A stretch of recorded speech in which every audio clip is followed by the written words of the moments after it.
what's today, the 20th? 27th. 27th. Okay. January. Good evening. Welcome to the January 27th work session of the Village Board of Trustees. This meeting is now called to order. We'll begin with the pledge. I pledge allegiance to the flag of the United States of America and to the republic for which it stands, one nation, under God, indivisible, with liberty and justice for all.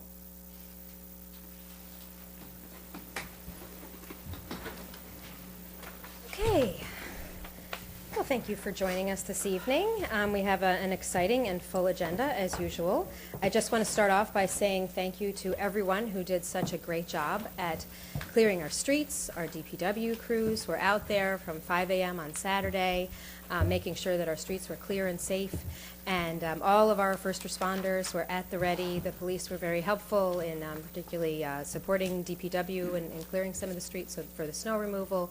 I know that the fire department had all of the firehouses were manned with folks from early Saturday morning through late Saturday night to make sure that they would be able to safely get to any emergencies. And OVAC had an uptick in their support as well in case there were a lot of emergencies. And thankfully, the snow was pretty light in weight, so there were not massive outages or as many accidents as we sometimes see with big storms. And most people were pretty smart about staying home. It was a Saturday. That helped.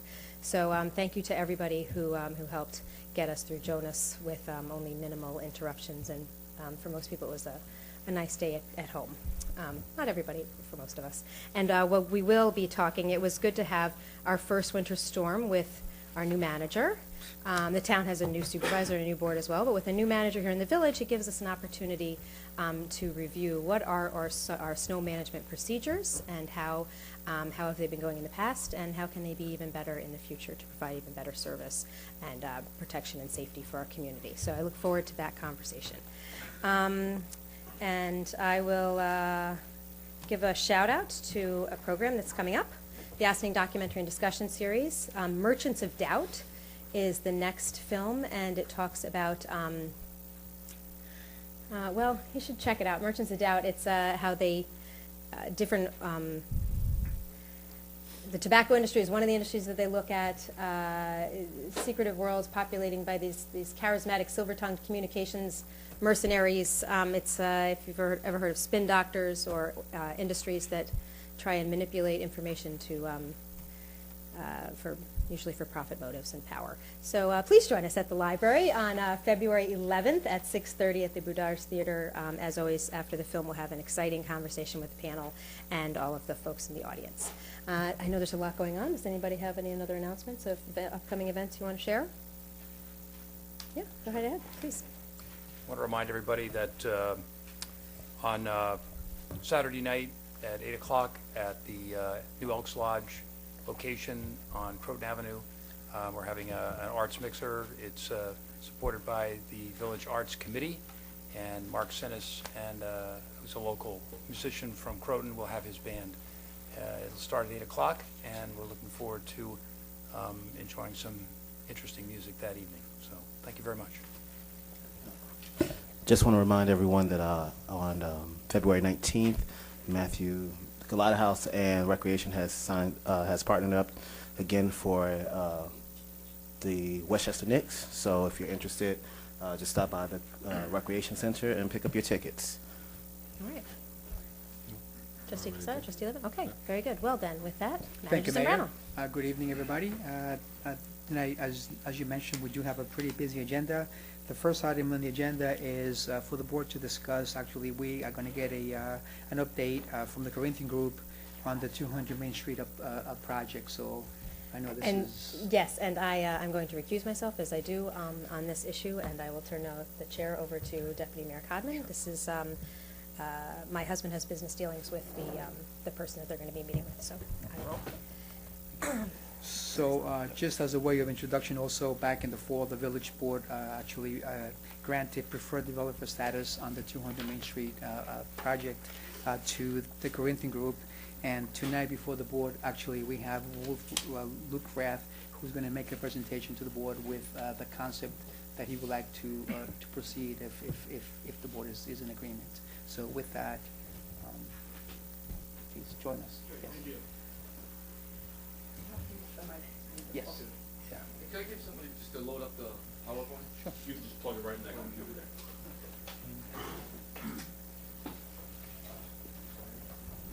It's actually there's a tower below there. How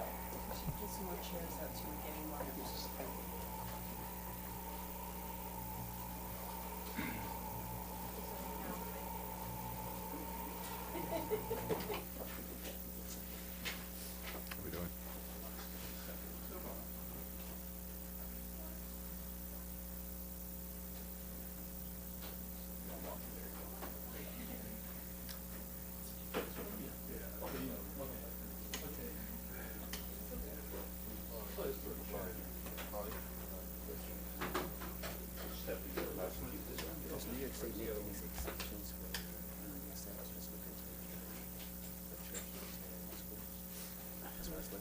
Yeah, they review each one by themselves.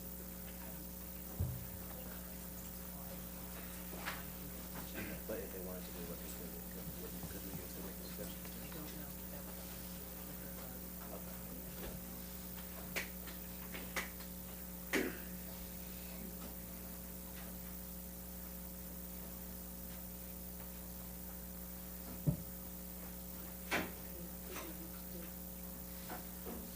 Can I just ask if everything you're showing is also on that board, or is it different from what's on that board? Because the camera, can the camera catch the board? Everything's on, I mean, this is just the picture, really the pictures of the building, and then the renderings, are on here. Oh, great. Yeah, that's no problem. Fabulous. Hey, good evening. Oops. Sorry. Yeah, thank you for having us back again this evening.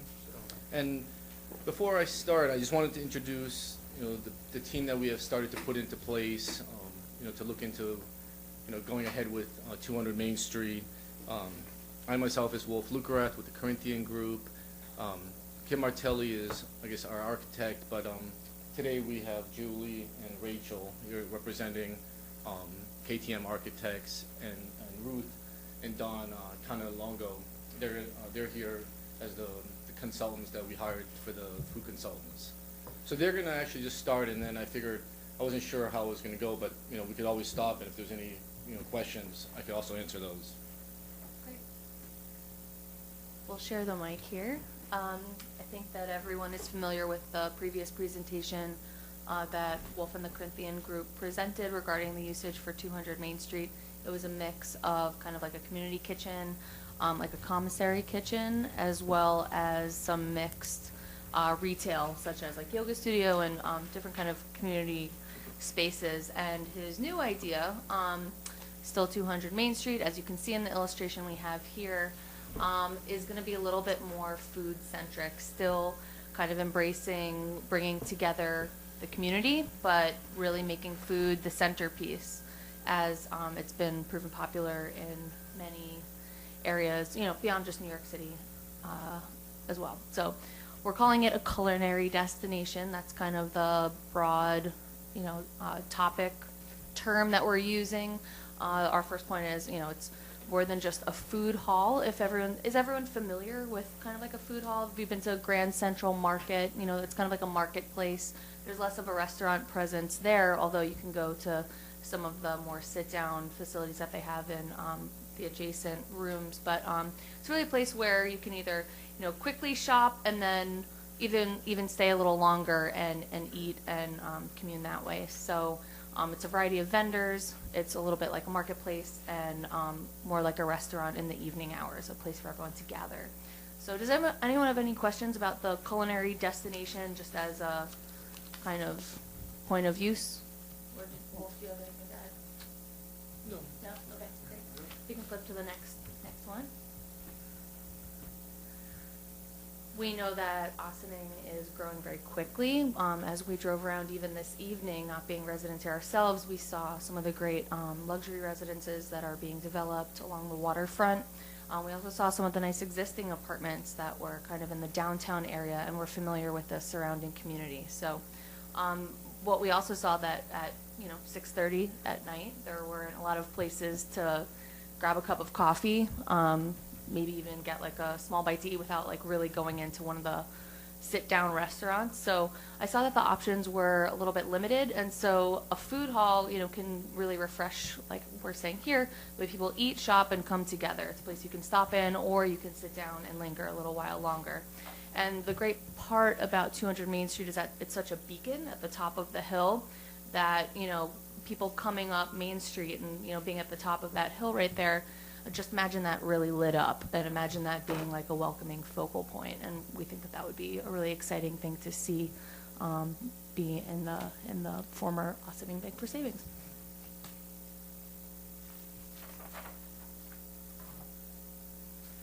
One of the benefits of having a food-based kind of hub of a downtown area is that it excites other local businesses, the salons, the smaller restaurants and other cafes that may be open daytime might be inspired to extend their hours. It brings in new commerce. People see it as a place where there is a destination, and they kind of join together naturally in the commercial world and grow the potential for tourism. It's already a really accessible location in Westchester, being off of popular daytime treks for people who come up from the city, even commuters, when they get home, it's a spot where people can, come in, either, maybe grab some flowers, grab a fresh loaf of bread, and then either walk home or drive home, a lot of different ways in which it can kind of be a part of everyone's routine, but then also, inspire a little bit more of the foot traffic that can become a great part of the downtown Ossining life. We have some examples. I think that some of them are, ones that you're likely familiar with. EATALY in New York is a Mario Batali partner restaurant.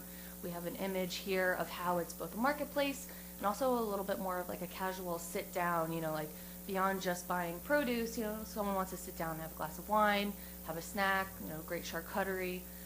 One of the great things about Ossining too is that it's the gateway to the Hudson Valley, and there's so much in the way of like creameries and really great natural produce as is showcased in the farmers market. So we really see this as a way to incorporate a lot of kind of the flavors of northern Westchester and even the Hudson Valley and bring it under one roof.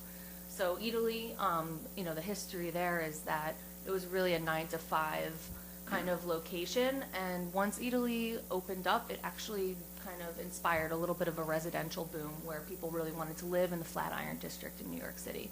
While New York City isn't, the exact, comparison to make for a place like Ossining, we were looking around and places in Denver. There's a place called The Source.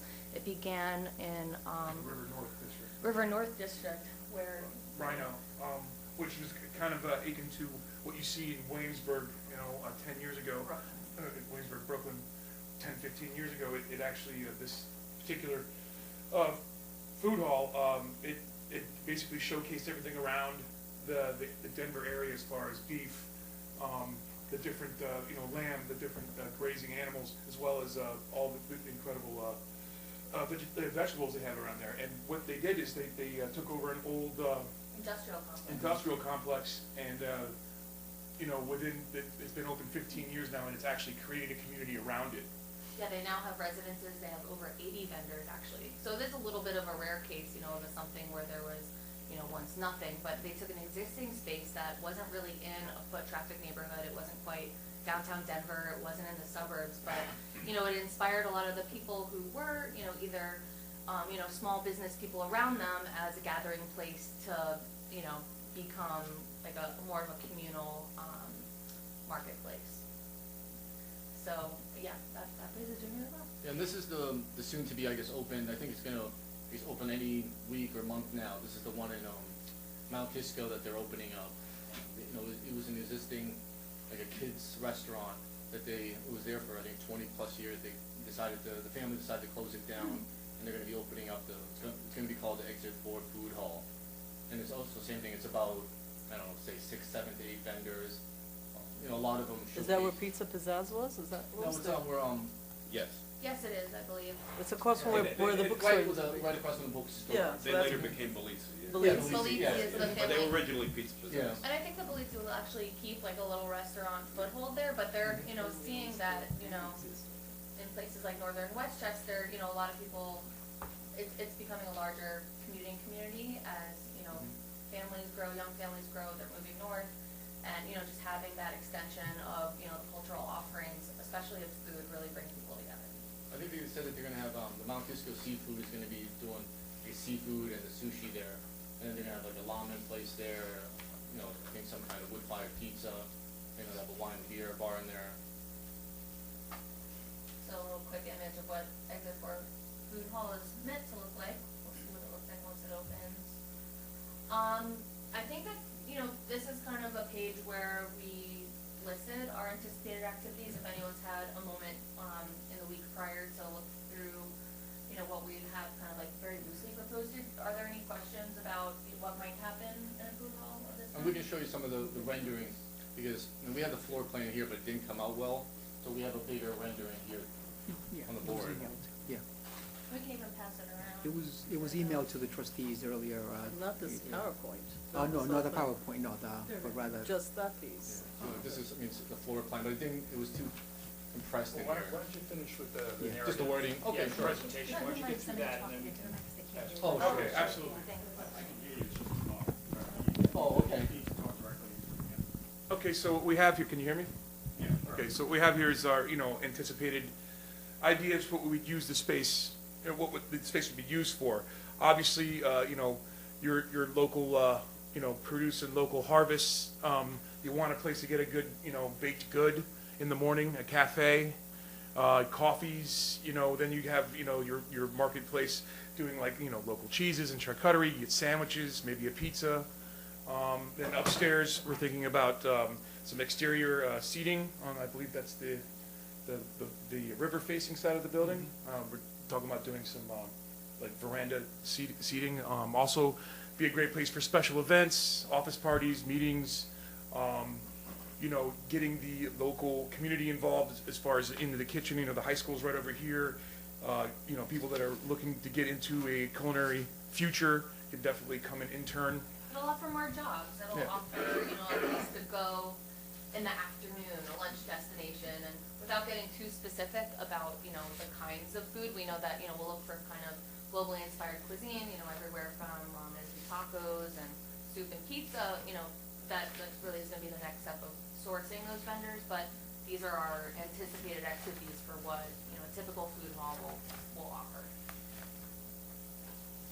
Yeah, so these, we have them on the board here, but this is the floor plan, and then the first and second floor.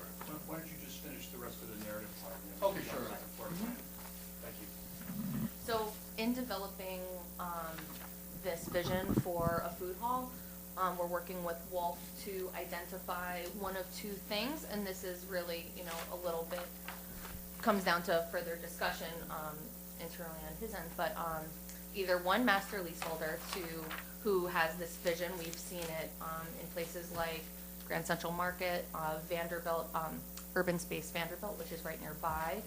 There are organizations that look to do this kind of marketplace that really take into account all of the ideas that we've kind of proposed here, and they would be kind of the tenants, and they would be the ones executing this vision. And we are going to kind of put out a little bit more of an RFP on our end to make sure that they're really targeting all of the, the points of the vision as far as community integration, really having a showcase of local and natural produce, hiring locally, and just having good, business practices that'll grow with the community in the long run. The other option is possibly having multiple subleases for individual vendor positions, including one larger restaurant vendor for the upstairs space, which is kind of a little standout spot. It has that upstairs dining potential like we discussed. You can see it a little bit in this rendering.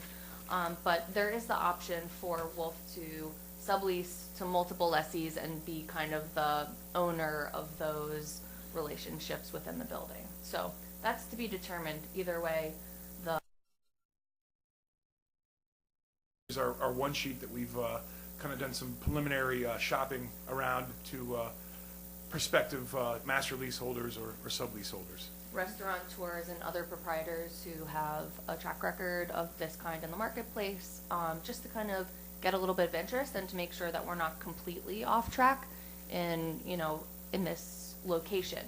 It's Westchester, it's northern Westchester. It is something a little bit different, but it's also something that I think is on the rise in popularity, but not just as a trend, but really as a transformational lifestyle of gathering around this kind of a food place. Culinary destination. There you go. And these are just some other pictures of other food halls. Kind of a little bit what it could look like. Tables, communal gathering That's Penn space. Station, right? And then upstairs, again, a private restaurant for more sit-down, long-term dining. Again, offering a variety of ways in which the community can use the space for special events. They can either use the whole place or just upstairs. So a lot of flexibility within this gorgeous old building. I think that's what we got for you. Any questions? Did you, before you started to talk about the actual floor plan, is that something that the board wants to see what the intent is? Well, that- if you could show us, if you want to go through the floor plans that you had sent to us. Sure, and then- sure. I mean, and I leave can on the pull it up here, presentation. but it's just so compressed. But We can pass it around on the board here. Well, you can probably make the image bigger if you I expand can, the presentation. The only thing is they're rusty on there, so. Yeah, they're like, I think that's fine. And these are proposed floor plans too, Yeah, based on the vision for the space use. Yeah. They're a little compressed here, as you can see, this- but, yeah, we this can is go really- through it floor by This is floor. really on the first floor plan. So it's really, this is the front, the front entrance here. And we were, one of the things we thought about was if we would have either, say, a coffee shop or some kind of destination vendor here, and then we would actually have a staircase, and, we would actually cut open the floor here. On the ceiling above. Right, and then so they actually liked that part of it too, because, you could actually see that originally the building didn't have that floor. Floor through. We actually spoke also to, I met with the village, board, or the historic board in Austining, and then we also had a few phone calls with, I think it's called the New York State Parks. They're, I guess the historic. Shippo. Triple, yeah. Because there was really four things that, that we were looking at in terms of, we wanted on the front entrance here, there's a little canopy here. And one thing that we wanted to do was, I think it was actually in the past, it was originally there, was actually have a glass enclosure there, just so that when you, open the doors, say, especially in the winter, that you don't get blasted with the cold. And then above, this is where the safe is currently. And what we wanted to actually do is, when you come up on the second floor, because this is facing down Main and down towards the water, we actually wanted to make this window that was here into a doorway so that we could sit up, have seasonal seating outside here. And, so we talked to them about that. And then another thing was, also along the Main Street here, this is really the raised sidewalk. And what we wanted to do was actually to have some kind of entranceway from one of the, convert one of the either the walls or the windows there into a doorway so that we could bring. Right is the basement where you Yeah. can see the access point. This is it. All the way to the right, yeah. But Yeah. there's like a little bit of a loading door, Yeah. but we're anticipating with, the volume of food that'll come in and out, deliveries, it really is a narrow stretch. We're thinking about how to maximize the building use for load in, load out without really getting into like a traffic jam on that little side street. So that was, I think, the third thing. Another thing was, and then if we had to put in an elevator in, we were actually proposing to put it in kind of behind, I guess kind of back here. And, so far, when we spoke to them, they were pretty open to everything. They said as long as, we'd have to do, obviously go into detail into it, but the main thing was really, they said anything that we do, they would want to make it so that it doesn't, that nobody would think that it was old. That we would have to probably do a, glass enclosure. The elevator would, try to be maybe as much out of glass, and then on the railings part on the top of the safe area, that it would also be like a steel cables. I guess so that everybody, whoever look at it doesn't think that it's, that we're trying to make it look old. So they were pretty, open to the changes, and then the whole interior. they understood that, the current, I mean, it's not, I think, historic anyway, but they understand, the condition of the interior. The open floor plan will allow for a lot of foot traffic flow, a lot of the proposed seating that we're executing here, proposing here, and then the skylight brings in a lot of the natural light from the second floor. There's a gorgeous window that looks right out onto downtown Main Street. Two-story window. Right, Mhm. on the On second the floor side. window. And it would allow in a lot of that natural light. So even playing with the glass and the modern updates really, gives it that feel of transparency, the space, looking a lot bigger than it is, and again, feeling like a gathering place for the community that maybe they haven't had access to in a number of years. Will feel really special. And then, even in terms of like the doorway down in the basement, I mean, obviously it would help us in terms of loading and, taking stuff out of there. But it also was because, when we spoke to the water department, right now I think there's a 1-inch line, I think, going into the building, and we have to put in new sprinklers, we have to, increase the water main coming in. And the water main, the actual water right now is actually on the other side where on the Main Street part. So it would help us also probably just at that point bring in the new lines that way. Because I think the actual water is coming in right underneath the safe area in here. There's gas lines. Yeah, right. For the basement kitchen, which will be a commissary style kitchen, used primarily for the vendors, possibly used for community purposes, if there were to be any kind of special event that needed to utilize a kitchen of this sort, I think also open to, maybe some sort of charity event or, different ways to incorporate community usage, but, the basement level is where a kitchen would be, so it would be adding more gas lines and more power just to make sure the distribution for the walk-in freezers and the necessary kitchen equipment for that many vendors, is supported. Yeah, we would actually, if we had a restaurant on the second floor, we would actually have another smaller kitchen up here on the second floor. Because right here is the outside, and this is that little, on the second floor, there's currently like an office space here. So it has existing plumbing, we would have to run a gas line upstairs as well.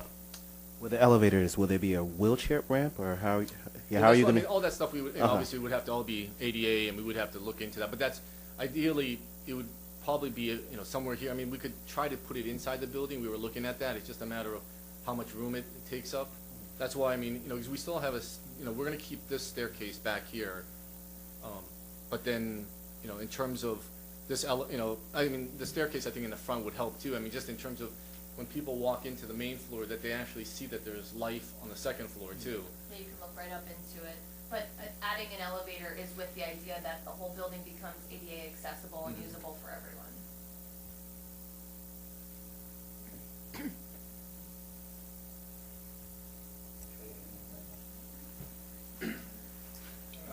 So I have some, a couple more questions here, but, you had some asks at the end of your presentation there, in terms of, looking for vendors, and I guess, you're looking, I guess you're doing your own RFIs, RFPs for people who would potentially use the space. I mean, what's the relationship between those commitments and your ability to execute on the plan for the building? Well, we'll go ahead with, I mean, that was one of the things when I met with Lori and Abe, I really didn't know what the process was. I mean, 'cause I know we still have to go through, I guess the village board, the planning board, the zoning board, and the historic board. And, in terms of parking, I mean, we would look to have some kind of valet parking. And then, I guess that could go into the municipal lots. But then, I spoke to 2 Church Street, and, I mean, we just had a very brief conversation just at this point. But, they were open to us having evening and weekend parking. I mean, obviously, we have to get into more details and come to an arrangement, but, we would have, I'm sure, some kind of parking arrangement somewhere. What we're calling the development to bring in any kind of leaseholders or, vendors is to kind of make it a little bit of a vanilla box in a way. So a master leaseholder would come in and kind of outfit it a little bit more specifically. And then if we went with the multiple lessee route, we would likely continue a little bit more of the build out so that the kitchen was more fully equipped, but each vendor still would, bring to life their own vending positions within the space. How are you feeling about, in terms of the analysis of the building itself and the funds that it's going to take to get it renovated? Yeah, we got a lot of the bids back already. I mean, in terms of the engineering, the environmental, I mean, the roof, the mechanicals, the heating, air conditioning, the build out. So I mean, it's kind of what we anticipated, anyway. I mean, we kind of, just from going in, I mean, we do this a lot day to day, so I mean, we pretty much knew, this thing really required everything. I mean, obviously, the elevator is obviously a big expense, just for realistically probably 2 floors, but, it's something that we, I mean, I think the location of the elevator, we still have to kind of finalize, but, I think end of the day, we're gonna have to put in that elevator. Yeah, so I guess the question is, we gave you that extra time, and I guess I want to understand that this is something that you're economically able to execute. Sure, sure. Obviously your business plan, I mean, I like the business plan, I like the concept for it, I like where you're going with it. At the end of the day, we want to make sure that you're going to be able to get all the work done and put it all together and execute on a business plan. Sure, sure. I mean, and So- that was one of things that, I had brought up at the meeting is, I know, like, for example, we have to go to planning board, I mean, but I wasn't even sure, do we is it something that we would even close on the building? Because, one of the things that they've expressed to me is that, we've had a lot of people who are interested in seeing the property, but, I mean, a lot of people have the vision, but not, a lot of them we don't want to really bring into the state Not it is right now. now, no, I can understand that, absolutely. So it's one of these things where do we wait until we have to go through all the boards and, get all of our approvals, or do we close and then, I guess it's more of our risk that we get through planning and. Well, I think we're obviously very interested in seeing this property go into private hands and get it renovated and back on the tax rolls. We have a new planner, and I think that your best bet is to get advice from her and talk about, I think you can get some pretty general ideas of where you're going to be able to, where you're not going to be up against any roadblocks. And I think at the end of the day, you need to sit down in a little more granular detail with these plans and talk with her and find out what's there. I'd like to open it up to the rest of the board members for other questions, but I mean, on the face of it, I like the concept of it.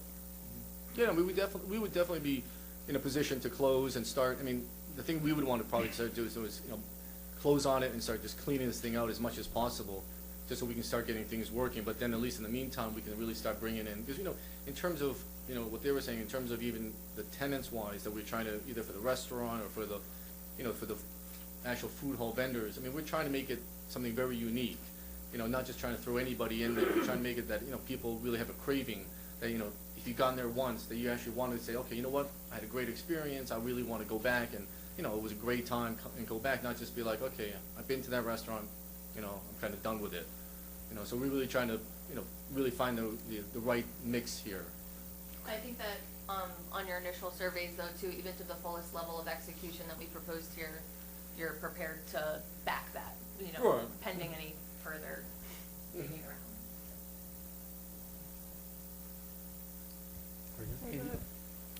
So, thank you for the information that you actually sent us about a week ago in regards to the engineering, so some of the stuff that was presented here tonight. And I know you said that some of the stuff that you were aware of what was going on already, and when we sent out the RFP originally sometime last year, and I don't recall, but your number wasn't more like a full number, a budget number that you had. You say you already received some numbers from some of the contractors out there. What is the budget that you're looking into this place right now? As Ruth was saying, it also depends on if we're going to be building out, if you do a vanilla box. Like, I mean, just a vanilla box. I mean, it's probably be a little bit north of $1 million. Okay. It also depends on what kind of elevator, what kind of staircases. But I mean, it's going to be around there So by the time. vanilla box, pretty with much everything. ready for someone to come Right. in, depending on what the lease agreement may be on the different vendors on the second floor. Whether will be doing the kitchen and the cellar with a We're gonna vanilla probably have box. 2 kitchens in the cellar, Correct. and then if we have the restaurant upstairs, we'll have another smaller But that will kitchen. be part of the vanilla box. Yes, yes. Yeah. I mean, I'm anticipating that we're going to be doing and building out the food hall part of it. Okay. I mean, I don't know if it's more of their expertise in terms of, I know all these food halls are a little bit different, where some of them they're all kind of have the same look in terms of the vendors. And then some of them, you know, like, I know the exit 4 food hall, you know, they all have their unique little, you know, stalls. You know, vanilla box versus multi-lease, it will be outfitted with all the finishes that it needs to, if someone wanted to put in a hood or multiple gas lines or enough electric, it'll be there, the core will be there. It'll be a coordination between and Yeah. what, you know, the needs will be of that, depending on the vendor. No, I understand that, no, definitely. I guess we, the board, have to decide if we're gonna move forward, with this proposal at some point. If we say yes, that's it, just assume it, we say yes right now, what will be your time frame to start working on the building? Yes, and then once we closed, Let's say we close yesterday. well, we would probably start within a few weeks in terms of at least gutting out the building, the inside. Okay. You know, and then we would start also, I mean, the first thing we would do, obviously, is get that roof repaired.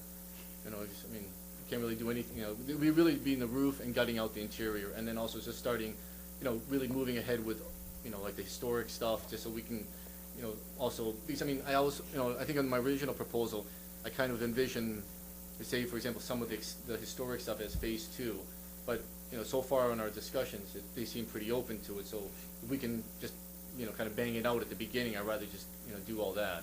You know, in terms of having the outdoor seating and, you know, even the access from the basement, and even like, one of the things was even, I mean, Kim Martelli, the architect, she would know more in terms of if we really need that access from the basement, in terms of a, you know, I know there's a basement door kind of in the back of the building, but still, just in terms of just another means of egress. You know, so, but, you know, we would look to start, you know, very quickly. Okay. You know, this also helps us because we need to, you know, try to get, you know, a lot of these vendors want to come in and see the space. We also need to answer some questions about parking, you know, is municipal parking an option, yes or no? Is even a liquor license an option, yes or no? Is, you know, what are the potential for different seating environments? How many seats can the building really handle? So a lot of the nitty gritty actually comes down to how quickly we move along in the, confirmation process. You know, like, you know, I spoke to our, I guess our liquor attorney, you know, and, you know, in terms of getting the wine and beer is not an issue. And even the, you know, the church, you know, connected to the property in the back, really, I think, you know, wasn't an issue. It's really the church one across across. the street that, you know, gets you. So, you know, so I mean, that's, you know, there's still things that she has to look into, but, you know, in terms of, you know, there was all these things, I mean, you know, in terms of that 200-foot rule, the 500-foot rule, so. Well, again, I would encourage you to reach out to our new planner to, you know, discuss some of these more granular details. Did you want to ask any questions, Ray? So are there any considerations for, I know you have to do a gut rehab, any considerations for as like energy conservation? I mean, that's what we could look into. I mean, I know, I guess, you know, what they were saying was in the past, there was actually, you know, I guess there was some kind of like glass on the dome up on the top. So, I mean, you know, we would actually maybe, you know, potentially look to open that up back up, you know, since we're gonna have to do a major roof repair anyway up there. You know, and then I said, if we, as much green stuff that we can use, I mean, you know, we would try to incorporate that in there. And aside from building materials, opening up the ceiling will allow for a lot more natural light, which saves on energy conservation during the day. And then, you know, little things as we kind of develop the plans a little bit more, depending on which route we go, can have a little bit more ownership on, you know, is there an herb garden outside that all the vendors use? And, you know, different, like, you know, little kind of community-minded things that are kind of green attractions that aren't necessarily in building materials specifically. I think we actually had that also on, maybe it wasn't on this one. We actually had it on the other, I guess, wing. You know, they actually had like a little, like a more of a herb garden or a vegetable garden on that side of it. I guess the other thing I wanted to, if the trustees don't have any other questions at this moment, is there anybody in the audience that had a question? I'd like to honor that. If you could come forward, please, to the microphone so the public can hear your question. Kai again, Commissioner on the Historical Commission. We did indeed meet with you about a couple of weeks ago, and we were very encouraging. We liked the idea. The issues of where there's new penetration We encouraged that they used current windows to open up for doors, not just, it's also practical because the walls are incredibly thick, but also so that the envelope is not marred more than necessary. The attachments such as an elevator or a front entrance windbreak, the idea is that it should be not attached directly to the building. It should not look as if it was original to the building. So when you say not having it look old, it mainly is to say that it should differentiate itself from the historic building. It doesn't have to look super modern. It is not a matter of style. It's more a matter of differentiating what is historic and what is not. We also discussed reinstalling the skylight. We know that that's a hugely costly thing, and we know it's going to be an amazing feature on the inside. We encourage it very much. We are looking forward to see more detailed plans. We are concerned about, of course, that you use the right materials and that that when you start, demolition and repairs, that we somehow maybe have a word on who the contractors are. We really would encourage that you use contractors who have the knowledge and experience with historic buildings. Other than that, I think we really like the idea. We're hoping that you would be the ones who would run the whole show, because I think it would be faster. But again, that's not really our place to discuss that or take a decision on that, but we encourage it. Thank you. I'd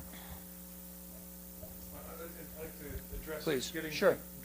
Getting things running a lot faster. Whatever plan we go with, it'll be on a business plan. We will get doors open on time to whatever Okay. that business plan, projects. Okay. So I think, okay. I guess, at this point, I would encourage you to meet with the planner who's sitting in the back there. You should introduce yourself to Lynn, and I would sit down and meet with her and go over your plans, and then get back to the 4 board members here and the village manager. Perhaps we can have a follow-up meeting of some kind to talk about where you are.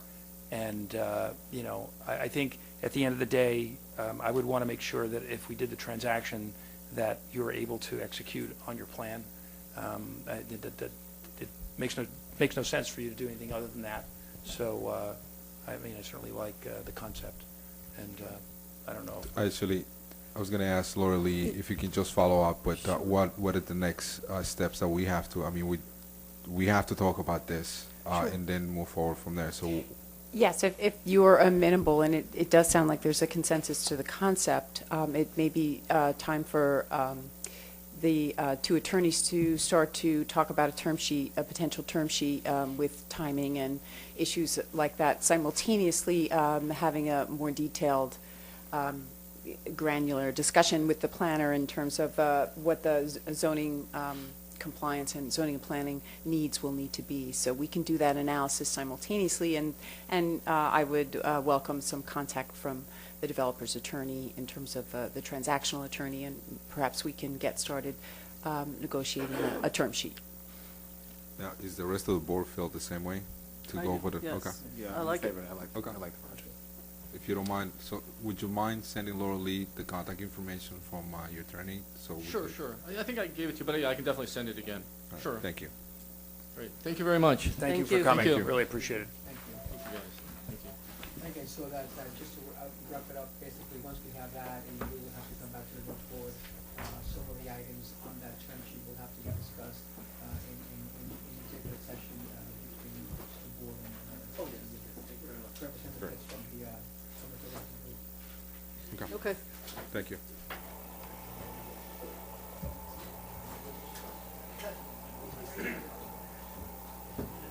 Appreciate your time.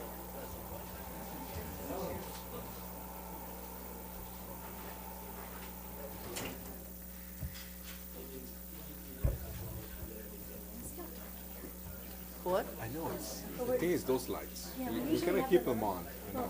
What he said. We talked to Tom about what looks good on TV, like we were kind of blown out the last time, so we're playing with the lighting with our new TV studio here. Whatever makes us look better and younger would be Yes, appreciated. yes.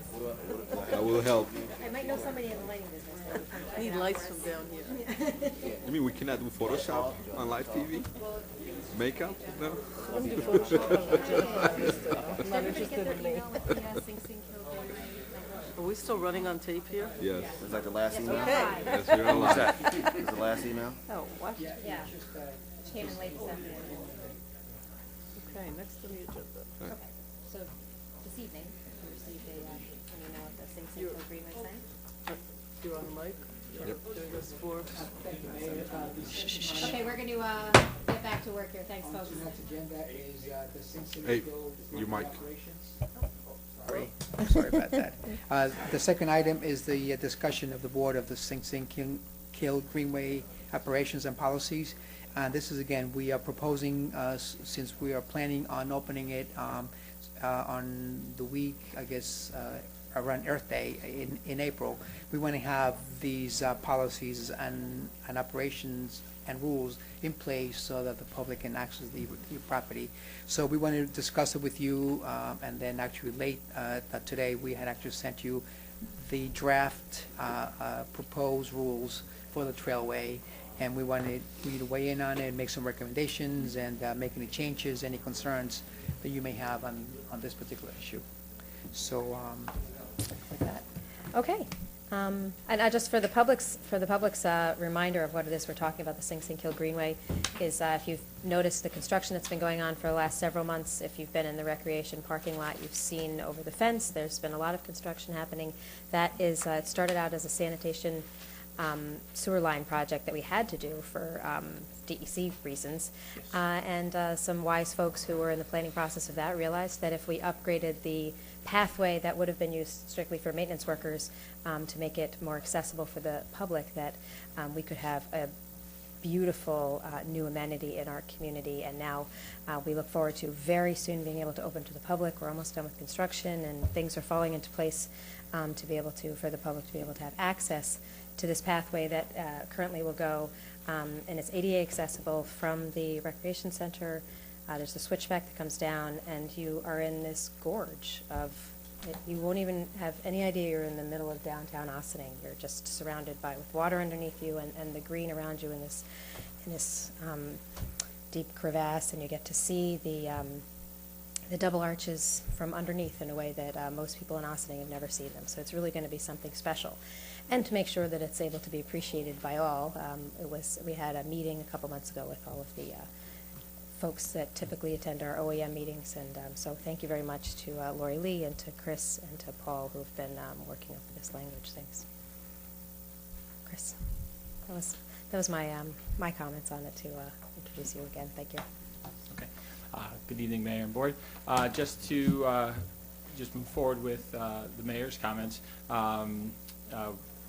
Back in December, on December 16th, a walkthrough was organized by Paul Fraioli of the EM team and additional key staff members, just to kind of take a walkthrough, take a look at it, and kind of address it from the safety and the safety emergency response side. It was followed by a good discussion with all the members, and no significant issues in terms of management came up on that end. Obviously, there was just general concern over and attention to any possible vandalism and addressing of those situations, but nothing significant in terms of emergency response or anything like that from all the from the players there. So the operation policies have further been discussed with myself and Paul and Laura Lee. We did come up with a basic just rules and regulations on signage that would be utilized to inform the public on how it's used and proper use and how that's going to look. So I believe it was shared with the board, and I guess it's open as the mayor's mentioned. Our time frame is things are getting completed, and a spring opening is imminent, so we're pretty excited about that. and getting the public access to a really nice, really fantastic addition to the community. So if there are any questions regarding the rules and regulations, we can discuss. Go ahead, please. So the trailway rules that we were looking at here, I just would want to make sure that all the dependent parties have seen this, that the police chief's seen it, and everybody's kind of has consensus that they're okay with it. I took a first pass at the proposed list and provided my comments. I think that's the email you have in front of you. We're going to redraft based upon that, and then we'll circulate that in further detail to the members that attended the walkthrough. But they're the basic park rules, in terms of enforceability, and we are certainly looking for a safe and secure use, and we're looking for hours of operation and things such as littering and vandalism, and trying to provide a space that will be respected by all and used in a very positive way. I actually saw the notes, so I know it's not on here because probably couldn't be done, but there's like global signs, like, no bottles. There's usually that circle with the bottle thing. I think for multilingual environments, when you have tourists, when you have all that, instead of doing signs in multi-languages, I think it's just easier to use sort of these international, what are they called? I guess industry. International symbols. Yeah, no motorized vehicles with the, whatever it is. I'm just sure it's there, but it's not on our email, but I'm sure you're gonna be looking at that. There's a variety of different formats, and again, to communicate the information, multilingual, but to simple, but there are a variety of different formats. And once we kind of agree on what the rules are going to be, we'll look at the different type of formatting that we can go to. So I guess we could write an email, because some of it's some semantics. Do you say no littering, or littering is prohibited, which is friendlier? Just a matter of opinion. Yes. The hours, though, I think the dawn to dusk, I know you actually suggested hours, but the reality is when you live in this part of the world, the dawn and dusk changes every day, actually, right? So if you want to be friendly, hours aren't that friendly, because sometimes in the year those are changeable. So I saw most parks in the Northeast actually do put, not dawn to dusk, but whatever the language, I guess it is dawn to dusk, right? Yeah. It's more user friendly. Yeah, in terms of trails and that type of access and pathways, dawn to dusk and park hours is pretty common. I know on one of our park signs, sometimes it's defined, and there's an addition saying, 30 minutes before sunrise and 30 minutes after sunset. Okay. So if you want a measurable time, if it's, I don't know, enforceable to say if someone's in there, you can say, but it's defining what that dawn and dusk is, because I guess, the gray area behind that. And is this going to be open in the winter during snow? Like, if people actually, I don't know that's the idea. For yes, snowshoeing and all that stuff, so it's open all year round? That's what's being considered. Yes. But not when there's snow on the path. Right. Yeah. After it's clean, correct. Right. It'll be treated similarly to sidewalk, and we will have with the gates. We'll have the ability to, weather permitting, lock it if deemed unsafe. What is that?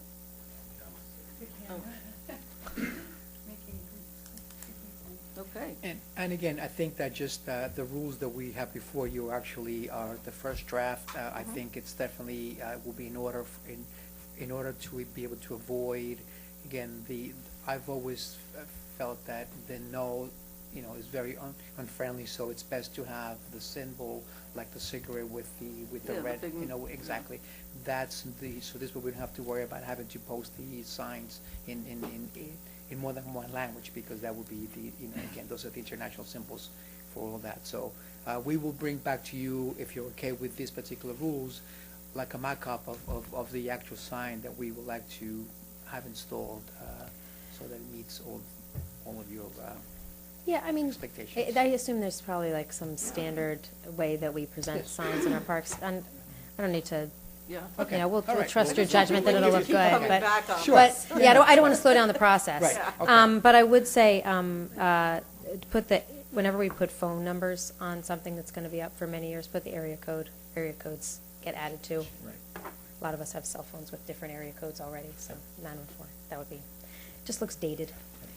So we'll provide, different, once we get it, but different mock-ups in some different formats. If, we'll share your input on it. Hey, no, but we don't need to approve it. If we approve the content, we trust that you'll make it look great. Sure. And consistent with how it goes through the village. Okay. Because we don't want to slow I it think we have down. enough eyes on this, so. Any other comments or questions? Any No, other comments or we're good. questions? No. Anybody else who is working on this want to weigh in on things that we haven't covered yet?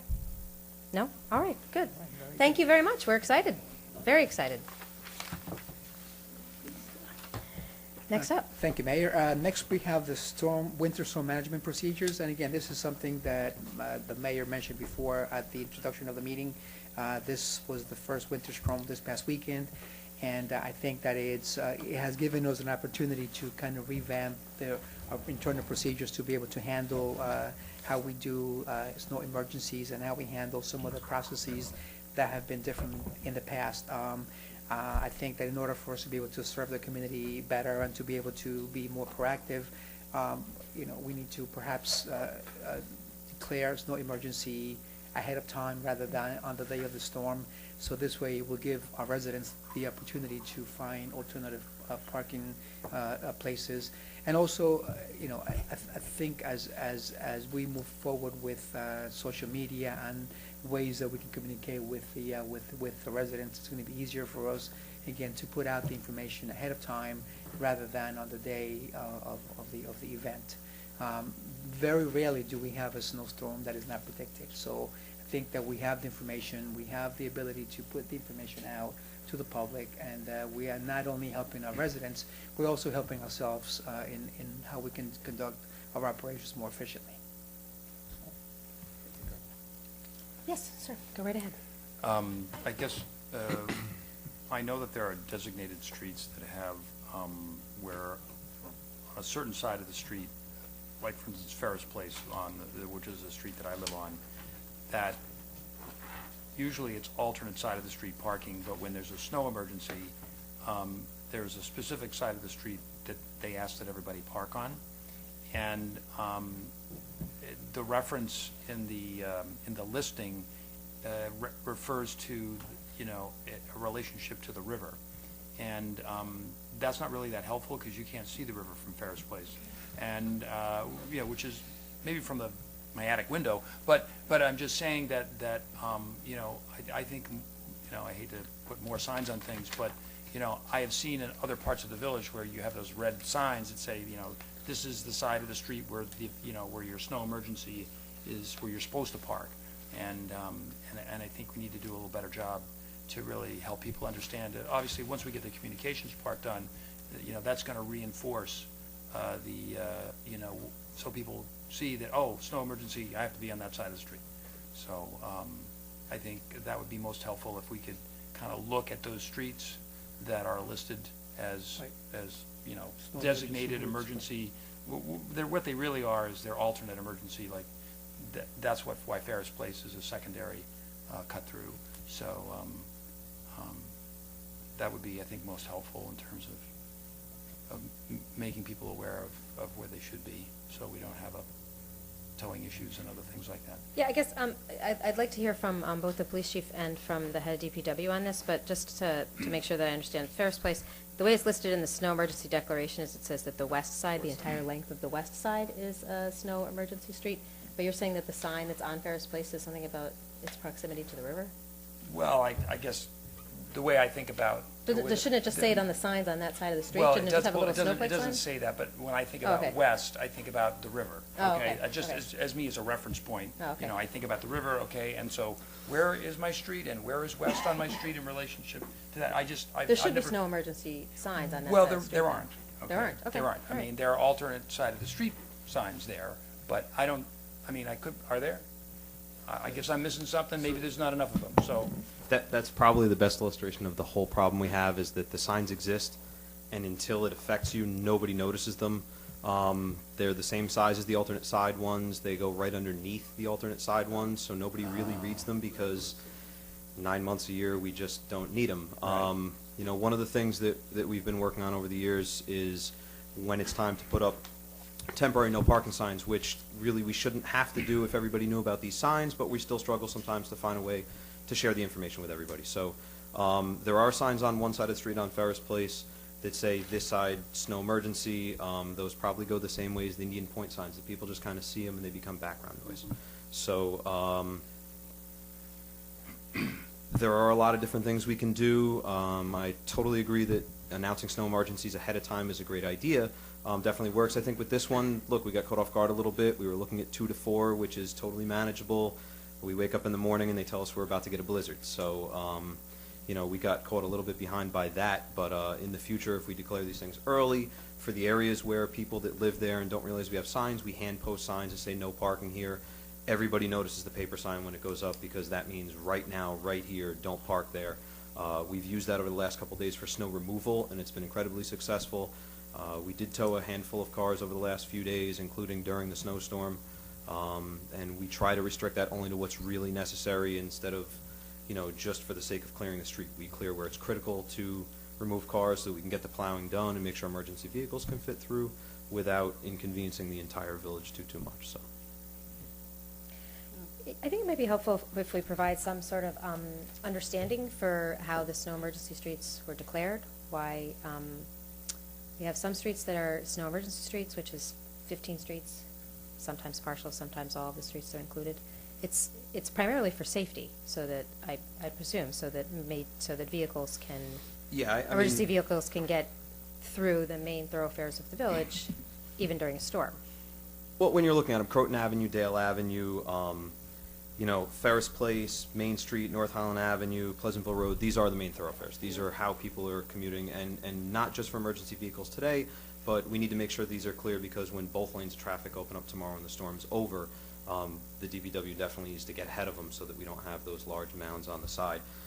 Some of the other streets that are listed are also the side streets off of them that sort of become residual problems if people move off of the main roads and park on here, and you turn into situations where we see in some of the local cities where you know, you see people parked on both sides of the road, and we have these impassable roads where even the DPW trucks are getting stuck.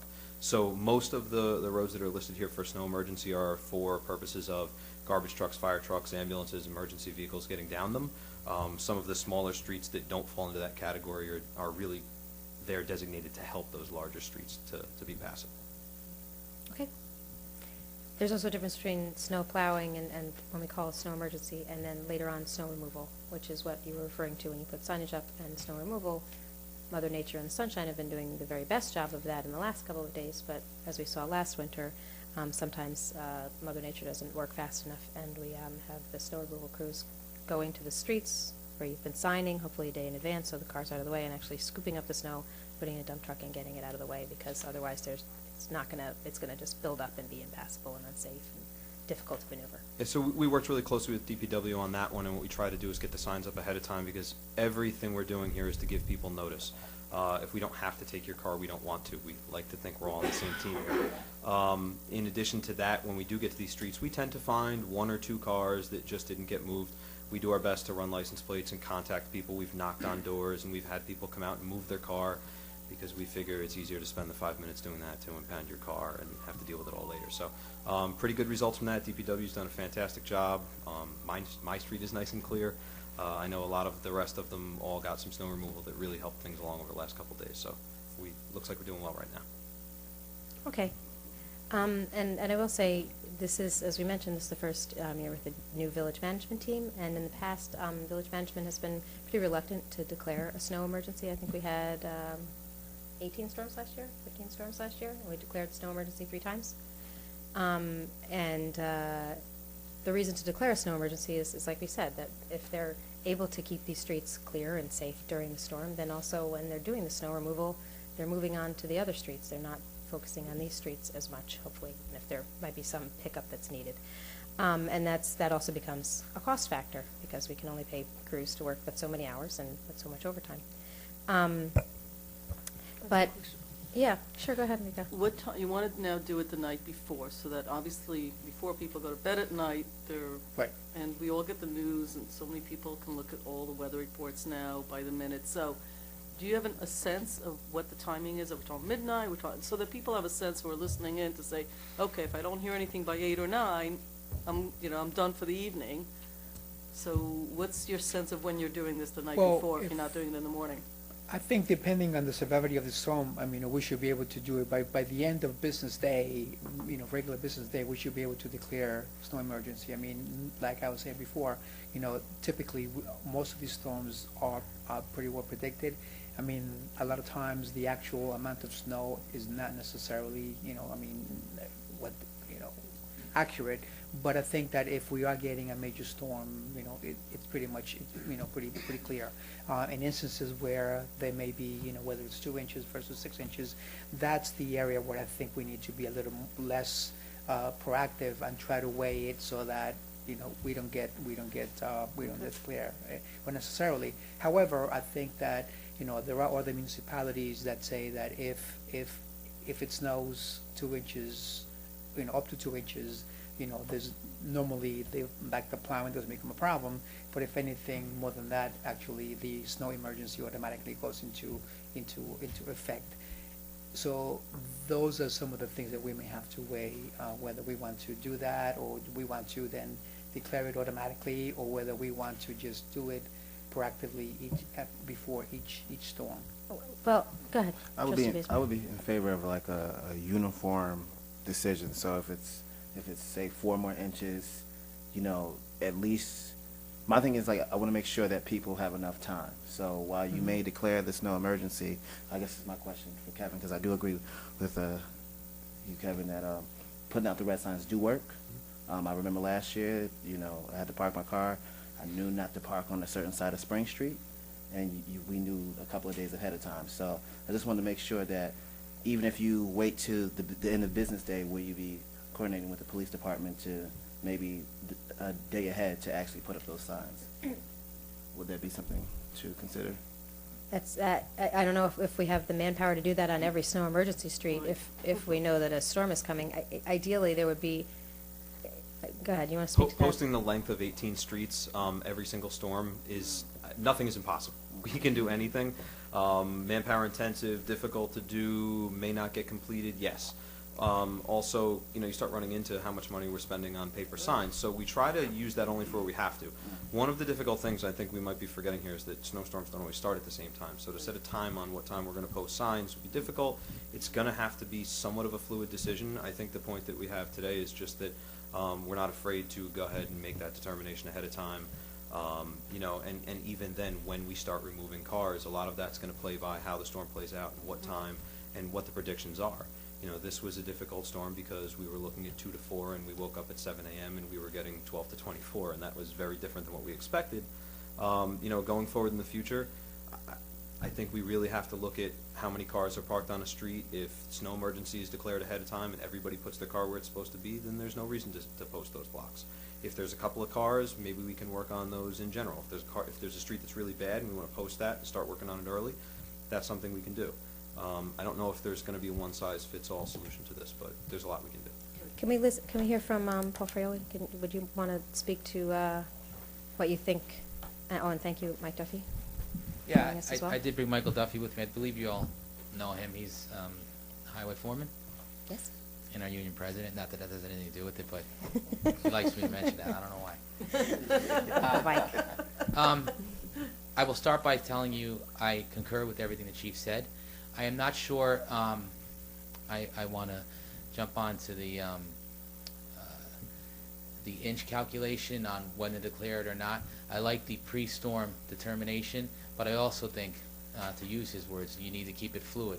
Because if we know with certainty that we're just going to get some flurries because we're looking at the radar. This one was a very tricky storm. It was a huge storm, but it was supposed to miss us, right? So that one was up in the air. And myself, when I went to bed, whenever it was that night, 10, 11, 12 o'clock, they were calling 2 to 4 maybe at that time.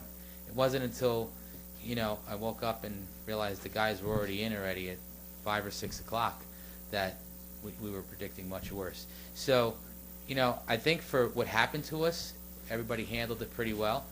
I want to reiterate because of what Trustee Codman said about Ferris, and he didn't you know, I know you live there, and you really are not. Apparently, I've got the Yeah. blindness that the chief talked about. I Well, I looked was- at those signs for 25 years, and I don't even know they're there, so Well, shame on me, right? I mean, really. It's human nature. You get acclimated to the area, but I was also here when we determined the streets and hung the signs. And when we hung them, everybody was in here complaining that it looked like Times Square. So they were very noticeable then. You just get used to it, and in a perfect world, it would be great to say, oh, everybody knows they have a sign out there, and when it's declared, they go. That's not how it works. We know we have to append the permanent with nudges, and I think that's a good plan.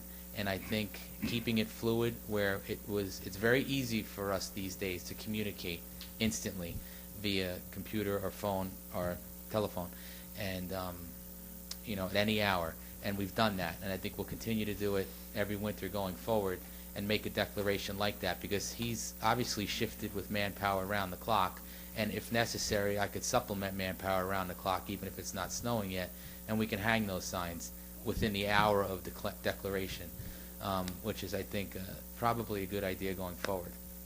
One thing that's really not related to the snow emergency, but is related to snow removal, that I'd like to point out, because this call comes in a lot. We were very fortunate for a couple of reasons. It was a weekend storm, so we didn't really have a lot of traffic and delay issues, so people didn't really get too cranky with that aspect. But the following days with snow removal, we know there's some hot spots out there that aren't on the snow emergency route. Like Everett Avenue is a big area for the school buses and teachers that the guys went and removed all the snow today. But you go a couple streets over, wherever, down to Williams, or you go next parallel to Ferris, which is a major cut through, but Callum is not. Callum was 10 times as worse as Ferris, with as far as buildup of snow, because the cars parking on both sides of the road there, and we didn't do snow removal there. Thank God Mother Nature helped us out tremendously with snow removal in the past couple of days. But you know, Callum folks, I think, understand by now that they know Ferris is a cut through, the parking on both sides of the street, and they're kind of in touch with, there's going to be snow removal there if there's snow Callum buildup. is a really narrow street. Yeah, it's narrow, I mean, but you know, I mean, Right. compared to Park or even Ferris, it's a much narrower street. I was here when we all brainstormed just like this about how to create these snow removal streets, and the thing that came back, it was primarily police driven, because they were more in touch with, you know, access routes and emergencies and who did what. But it was basically like the chief referenced, an access thing and a traffic flow thing, and that's how the streets got determined. If, you know, I also remember how we started that meeting. Do we want to go back to what the signs say at the gateway to all the village gateways? No parking October 1st to April 1st, period. Which, you know, that's not going to work, because there's thousands of parking waivers that have been handed out to, you know, circumvent that. So, you know, what we have in place now isn't perfect, but the snow emergency routes do help tremendously, and having them declared, and to give the police the teeth that they need. And when we pre-sign it, which we did often for snow removal, it does work. And if we do that more often with snow emergency declarations, I think everything's going to work out just fine. So- I did bring Mike here if there was any operational questions about the particular storm or anything you wanted to mention or question about that. He's more than happy to answer questions like that. I guess the question is, if, and I circulated an email so everybody kind of knows that my feeling is, we need to have, what would work best, I think, for everyone, is to have some expectation that might be a little different than it's been in the past. And I don't know how many inches it takes before the plows come out, and we won't ever know exactly how many inches is going to fall until they do. Go ahead. One thing I forgot to mention, because you said that, on the removal component, one of the reasons we don't go back to the areas like a Callum or all those side streets where you have the mounds of snow, we'll go back to remove it little by little if we can and it's not melting. But one reason we don't go push back a lot of areas, because we're trying to be sympathetic to the person who just hand shoveled their driveway out and have everything nice and black with their driveway and their pathway and their fire hydrants all dug out. We appreciate that they do that. We don't want to push it all right back in front, so when they come home from work, they realize that they have another couple hours of work left. So it's a double-edged sword, you know. it might be a little tougher for you to park, but at least you won't be shoveling out your driveway for the second and third time. Sorry. That's okay. We understand that there's a lot of considerations, and you're trying to be mindful of safety and then also people's inconvenience, and that we're trying to balance it so that we're making the best of what is always an inconvenient situation. Although fun if you're a kid and you get snow and you don't have to go to school.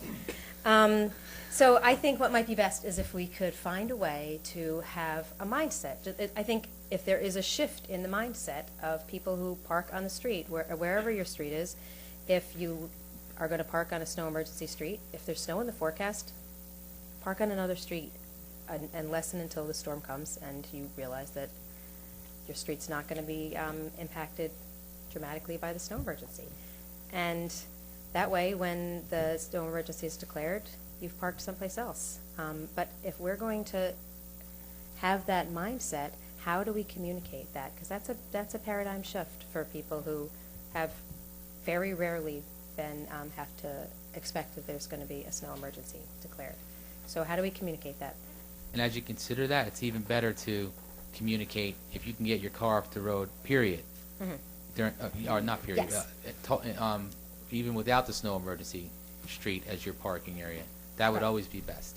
And let me just acknowledge that because we declared a snow emergency as the storm arrived, it put us in a pretty questionable position to say to people, on the one hand, don't go out, stay off the road, it's not safe, and on the other hand, get off the snow emergency streets, move your car. So, which was part of what the police department in particular, when they were working with the DPW over the weekend, was trying to balance with clearing the streets so that they were safe and open, and also not asking people to go out into their cars. So it was an uncomfortable position to be in. We're trying to avoid that in the future.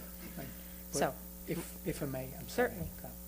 One of the things that I know we discussed also via email after the storm is we're trying to find ways to communicate to the permit holders, the fact that they have to move the cars if we do declare snow emergency. And one of the things that we've already started to look into is compile the email addresses from everybody who has an overnight permit parking sticker. So this way, we are going to be able to, again, send email out to everybody who potentially parks on village streets. But I mean, we are going to be flexible enough where we're not just going to send them an email, maybe if the individuals want to be able to communicate or prefer a phone text, then we'll do that. So that's one of the other tools that we're looking to get into, so that it may not be ready for this particular winter because not everybody, the application that we have in place now does not request email addresses. So I've already spoken to the village treasurer and to Joe Sabatani here, and we're really started to put the wheels in motion to be able to get that information and to be able to then communicate, the fact that there is a snow emergency declaration, and so that people have to move the car. And then the timing of that is going to be also, I think, also relevant because we'll have to communicate it with enough time so people have the opportunity to make plans. Yeah, go ahead. John was asking. I was just going to say, we supposedly we're doing this reverse mixel thing. Yeah. I mean, it just seems like that would be the way to leverage that is, I don't know where we are with that. Do we have an update on that? We had some functional issues with Verizon that we were working through, and we just got information that that's supposed to be cleared up. The Corporation Council. I can actually report that Verizon's initial review, we need permission from Verizon to obtain the landline information necessary for the reverse 911. So following an initial review of our proposed application, I received positive word yesterday, and I sent it in real form. I'd sent it in draft. They have initially reviewed it and said it looks good. They suggested some changes. I ran by the manager. We made those changes. I sent it in yesterday. So now it's just a matter of awaiting the data dump, as they called it. So maybe by the next snowstorm? Yes. If we're declaring a snow emergency, does that rise to the level of emergency where we can call everyone whether they've opted in or not? Yes. I mean, right. Yeah, I think even on that, I think that would we'd make a judgment call based on how much of a snow emergency it might be. One of the things we found reaching out to people is that some folks are sometimes sensitive to when we call them with something like Yeah. this, but absolutely it's a tool that we'd have and be able to use. I think it'd be great. And it is essential, too, for the opt-in portion of the text message. It's really essential that we push that. I know to increase the subscription for the text messages would be, for the true, just the Nixle portion of it would be a good thing to do. So I've been encouraging that as I speak to people who come into the manager's office for particular things. So I think encouraging the use of the Nixle is a good thing. But you also have a Facebook page, right, for the police department that hold all this information? So, I've been told about it. yes, so I think, it's putting the onus on us, with all due respect, on time, which equals money, is not, to my mind, all this work to reach people, really people today. If they could do that, then they're also able to get their phones out and call in. Or if they like you on Facebook, they will get as a feed automatically when you send stuff out. So the trick here is to get people to like the police department and some of the other departments. Paul, your department has a Facebook page that's working. And like the village pages, because if you like the pages, the whole point of that, because I'm not really comfortable hearing this conversation, while wonderful customer service, if it were me, I'd say, gee, you didn't really reach out to me, therefore I'm not moving my car. I really think the onus is on people there's like 5 different arms of social media. There's a website, I think sending out an email, one blanket email to all the people, once we get that database is great, but the onus is on people. The snow's falling, you're looking out your window, can't stick your head in the ground and say, I didn't know about it. We have a lot of stuff, but people have to like us on Facebook. Otherwise, if I remember correctly, they're not going to get the information automatically. They're Well- going to have to go on Facebook to find it. You can follow us on Facebook. I began tweeting today, so you can all go ahead and follow Oh. me there. Wow. Um, Very I'll start following impressive. you. Very exciting. It's going to be at OPD Chief, I think. Or it's Austin PD Chief. Either way, if you look for me, I'm there. If you go to our Facebook page, you can subscribe to Nixle through a button there. If you can't get it that way, you can text us. It's 105-622-888-777, and that'll give you the opt-in to get our updates. We send those out. It's on the village website. It's on a lot of different forums. One of the things we struggle with are the people that just choose not to engage us through any of the electronic means. And that's the one that we work on with paper signs and things like that. Right. And I think we need as many different ways to reach out to people as possible, and that's what we're working on. Enrique, I agree with you that it's on the residents to, if it's snowing out, you just don't park there. But that hasn't been the expectation Right. up until now. We're So getting we're in there. this transition point of saying to people, look, this should be the mindset. We need the plows to be able to come through. If it's going to snow, park around the corner, because it's not most streets at this point. And I do think somebody made the point earlier. The first storm is always the hardest, because you forget, it's been quiet for 9 months. We just had the first one, but the next one, we should just say, all the Facebook pages, put the links on the information, you guys should do that, so everybody has that option. Next year, you have to remember that somewhere around September, remind everybody again where the signs are and all that, so that they're ready for it. People just weren't ready. Well, no, but let me just say, we almost never declared snow emergencies in the past. No, I It got just it. meant, I it heard just you. meant more and more cleanup. Yeah, I got it. You've been very quiet, Trustee Quesada. Do you want to chime in here? I have. And some of the stuff, I guess, we talked about it last year at some point, and I know there was a couple meetings in there. I did send out some information last year to the board, and I was trying to look for that email. For some reason, I couldn't find it. But anyway, I couldn't find it. It was an attachment from all the municipalities and what they do. I just couldn't find it. But all the technology that we have, which is great, the Facebook stuff, all the Nixle that at some point we started getting that, getting into gear. We do have a paper that goes out every year, almost at the beginning of the year, with the recycle information on it. I think we should put just the emergency roads that we have in case of emergency as part of that in there. Included in the newsletter, yep. Actually, that will. I have it inside the refrigerator, and I looked at it almost every day to make sure. Like today, my wife, I asked, "What is the recyclables today?" She's like, "Oh, it's cardboard." Take the cardboard out. Guess what? It wasn't cardboard today. It's not. So, yeah, it was plastics. So I called my wife. Was like, I was halfway there. I was like, oh, but anyway, that's besides the point. But I think we looked it into that, and I think we should use that part because I believe everybody in the village gets that as scheduled, sure? Yes, Paul? it should be there by January 1st of 2017. Yeah, everybody gets at the beginning of the year or the end of the previous, typically. Yeah. But is that Sorry. something that we can, I know there's a lot of information in there, is that something that we can fit in within the page that, or the information that we have?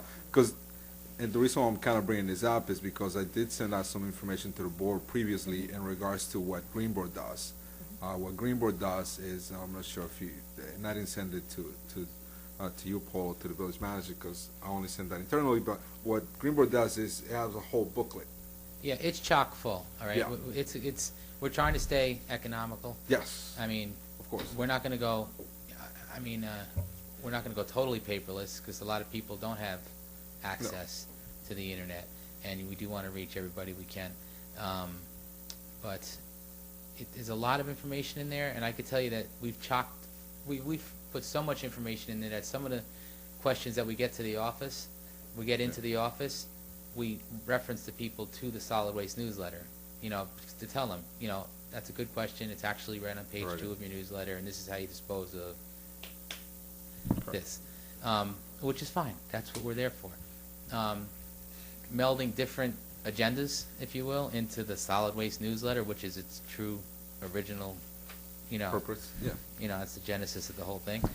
Snow emergency is something that, they might look and be like, I don't know what they're gonna say, because the color calendar is what most people take out.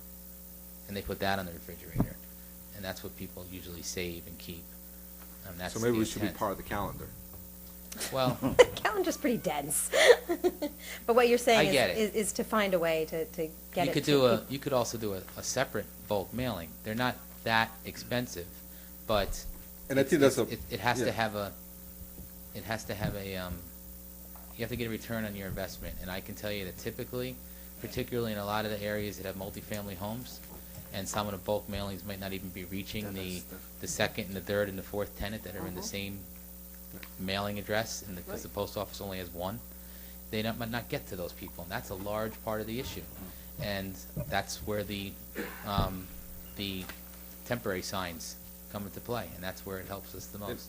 Part of that, the reason why we're saying that is because now we have tried to inform as a large community that we have, and it goes back to what Rika said. Yes, it's our responsibility as residents of the village of Austin to actually get as much as information that we have without asking, because you're right, when something happens, like John, I'm sure he's gonna look into his street later on tonight to find a sign. But if not, we get a bigger sign for you, John, don't worry about it. Thank you for sharing, John. Look, But, when something happens, that's the part that I wanna make sure I that get going it. forward. I get it, and we're never gonna trying to stop reaching every avenue we can of communication. But, we can't, Chief and I, we talk about it with the guys all the time. We don't have complete rose-colored glasses on either. Sometimes a ticket and a tow sets the tone Correct. with a lot of people. You're And right. that you see that tow truck, you'd be surprised how fast people come out. And it's happened. I've actually seen it in action. They're like, oh, they're serious today, and then boom. So I think if you set that as the norm versus the anomaly, I think you're gonna see. Well, that Okay. definitely will Results. help. And it's more fair to do that if we've given people Notice. the Enough a few, information. enough time so that they didn't park their car, go to bed, and then wake up in a snow emergency. So we'll try and be more proactive in that sense. Trustee Basemore, you definitely Yeah, want to so say I'm something. actually glad, Paul, that you brought up the multi-dwelling, and you also brought up the use of nixle, because typically speaking, if you are a renter and you get a parking permit, that means that your landlord has a driveway, but you're not able to use it because of the amount of cars they may have, or you have to get a hardship. So I would encourage that the form going forward would definitely do like more of an opt-in, so that you would already have the person's, because you already have the person's cell phone, if it's like a text or something, because I think most people would, at least most people who are doing the parking permit will most likely get the text versus someone going on the social media page, because I don't really think the 899 people who may have parking permits actually like our Facebook page. It might not be on their radar. So I think, That's not an excuse. Hard doing to believe, but yes. Well, not everybody uses social media. Not everybody uses social media. It's one avenue to reach a segment of the population. So we need others. And I think that's a great idea to Mhm. incorporate that into the hardship application. yeah. So in the next season, as that becomes part of the application, then it's a good avenue for communication. Yeah, Mr. because Dudden? what we want to do also, we want to be able to send those either text or email messages to permit holders in other languages also, so that, to make sure that the message is clearly sent to them. Right, Okay. so just to wrap it up here. Please. I think the message is that, we shouldn't hold back on executing on these emergency announcements. Right. I just think that, if we think there's gonna be a situation that's where there's gonna be, accumulation and stuff like that, I'd rather be err to the side of safety, and have there be, a trace of snow instead of the 6 or 8 inches we're thinking we're getting. I think we're better off doing it that way, and I have no problems with, getting out ahead of it and maybe making a call that is in that vein, so. Right. And if we need to lift the snow emergency because the storm missed us, then We can do that too. that's a lot easier than Yeah. imposing it at the last minute. Okay, Sorry if I just made one thing. go right ahead. And believe me, this is just to what we want to see the village to do better. And I'm really, really proud of the DPW and the police department, what a great job they did. And they always have.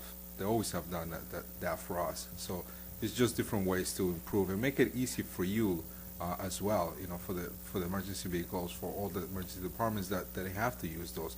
So if we put those into place, it'll be easier for us to navigate, or for you guys to navigate into the streets. So if you guys have any additional suggestions that we can do as a board, I think that would be, maybe, I don't know, we can look into that as well.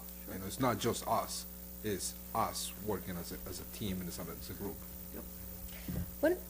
It says ticketing and towing. I'm just wondering, the ticketing, does that happen simultaneous to the towing, or is it like sort of a warning shot and then the tow truck comes by later? Ordinarily, what we'll do is we'll come to your block and we'll kind of take a ride by and see, and then the police officer will sit there with some lights on and run your license plate. Hopefully that'll get your attention.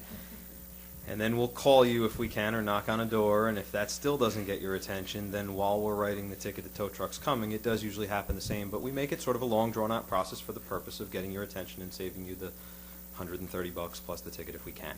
It's $130 if your car gets towed? I believe it's $100 for a tow, Plus and then there's the a fee. ticket for snow removal is probably another $100, so it's an expensive endeavor to take somebody's car. And then storage fees, depending on when you come back to find out that we have it. If you don't come back the first day, they pile up day by day. So, it's an unfortunate thing when your car gets picked up. So we do make it a long, drawn-out process for the purpose of trying to allow people to come out and move their cars without having to go through that.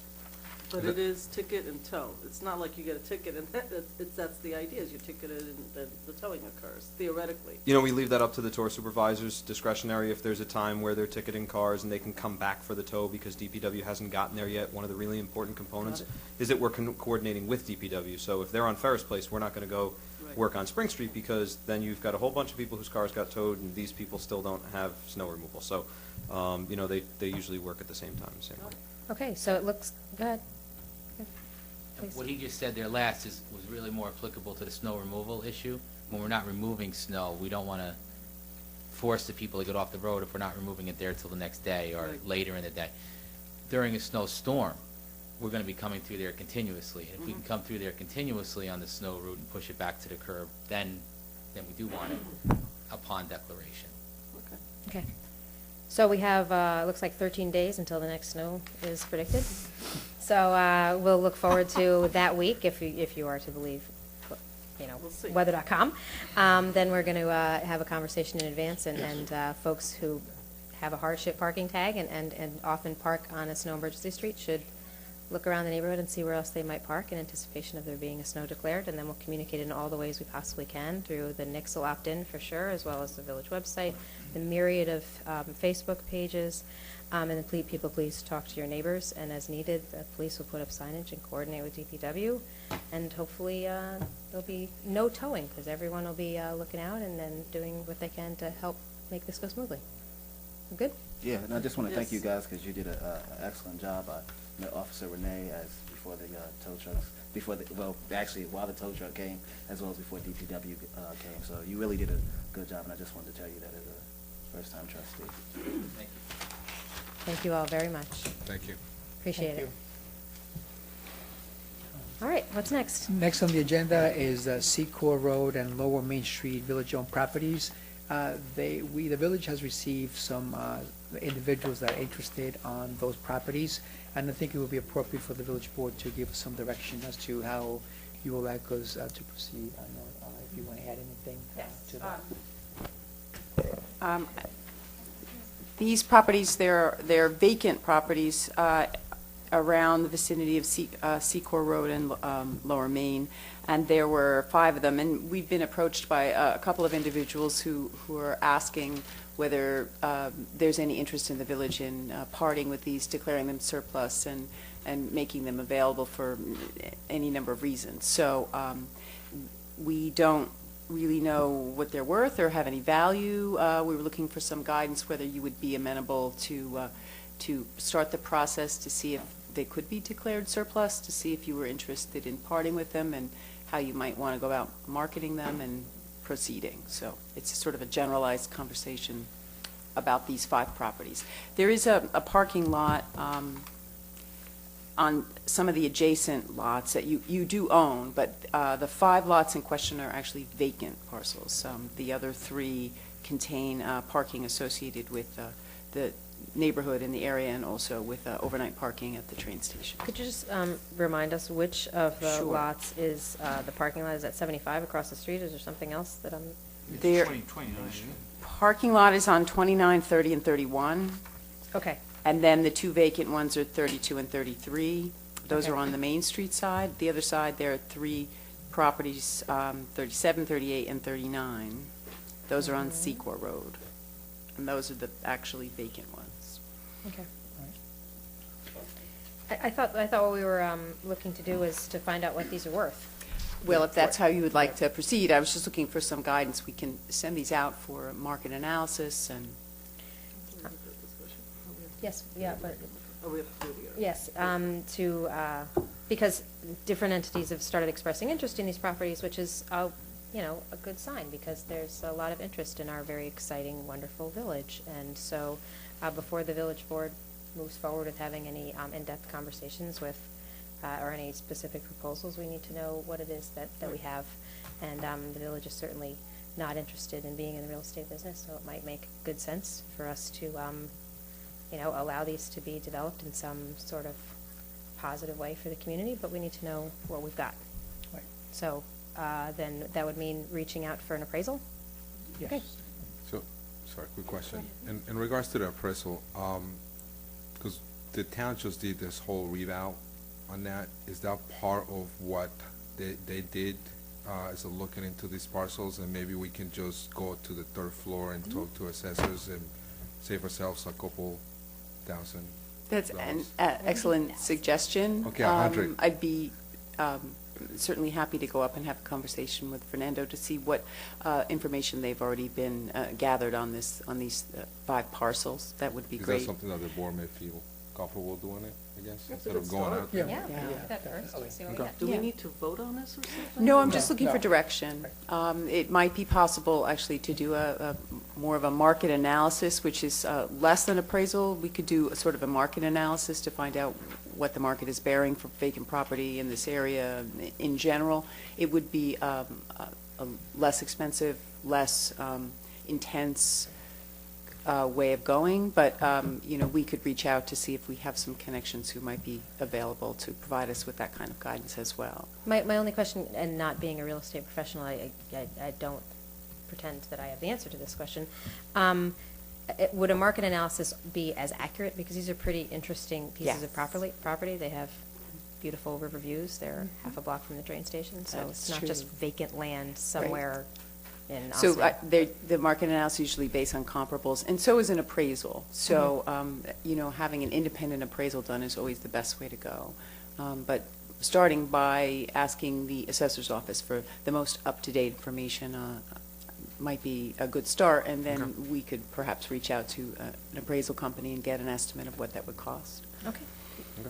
Because I think before you go forward with anything, once we have that information, I think it's going to be relevant that we have something in hand so that the proper pricing is set forth then at that point, so. Great. Okay. Thank you. That was great, thank you. All right, moving right That along. was an easy one. Thank you. Next one, we had a request from the Clearview School and the Association for Mentally Ill Children for the village to grant them permission to do the third annual 5K run for Clearview. And it's going to be held on Sunday, May 22nd, 2016. And it will start at the, it's set to be starting at the rec center location, and it will start at 7:45 and with registration, and the actual start time of the run will be at 9 o'clock in the morning. They typically, everything is wound up by no later than noon on the same day, obviously. So typically, I guess the village board has given them permission to go ahead and do this, so. They raising money for something? Yeah, it's a fundraiser. Yes, It's a fundraiser for them. Yeah, oh, yeah, it's a fundraiser for I the read this a Clearview couple School. of days ago. What's the one is the fundraiser for? Yes, Just for the school itself, So exactly. 100% for the school? Yes, it is, correct. So basically, I need your authorization to go ahead and make arrangements. I don't believe that there's been any problem with it in the past. It's a familiar route, and it's a nice way for us to bring more people into the community and support a And nearby it's- program. And it's all done on the aqueduct, really, so you know, Mhm. that's the very beauty nice. Right, of it. well, I think they kick off and finish up at the rec center. Yes, they which- do, correct. Right. Yes, and it's also another opportunity for our community to participate in, a very friendly 5K run, which is a good way to get out and enjoy our gorgeous community, so. Yes. All right, that's May 22nd, I got it on my calendar. May 22nd, yes. Great. All right. Thank you. Maybe I'll be there. Yeah, I'll start my training now. Thank you. We have a tax tertiary settlement for 145 North Highland with Corporation Council. We'll lead the discussion with the board. This is the usual settlement coming down from the assessor's office.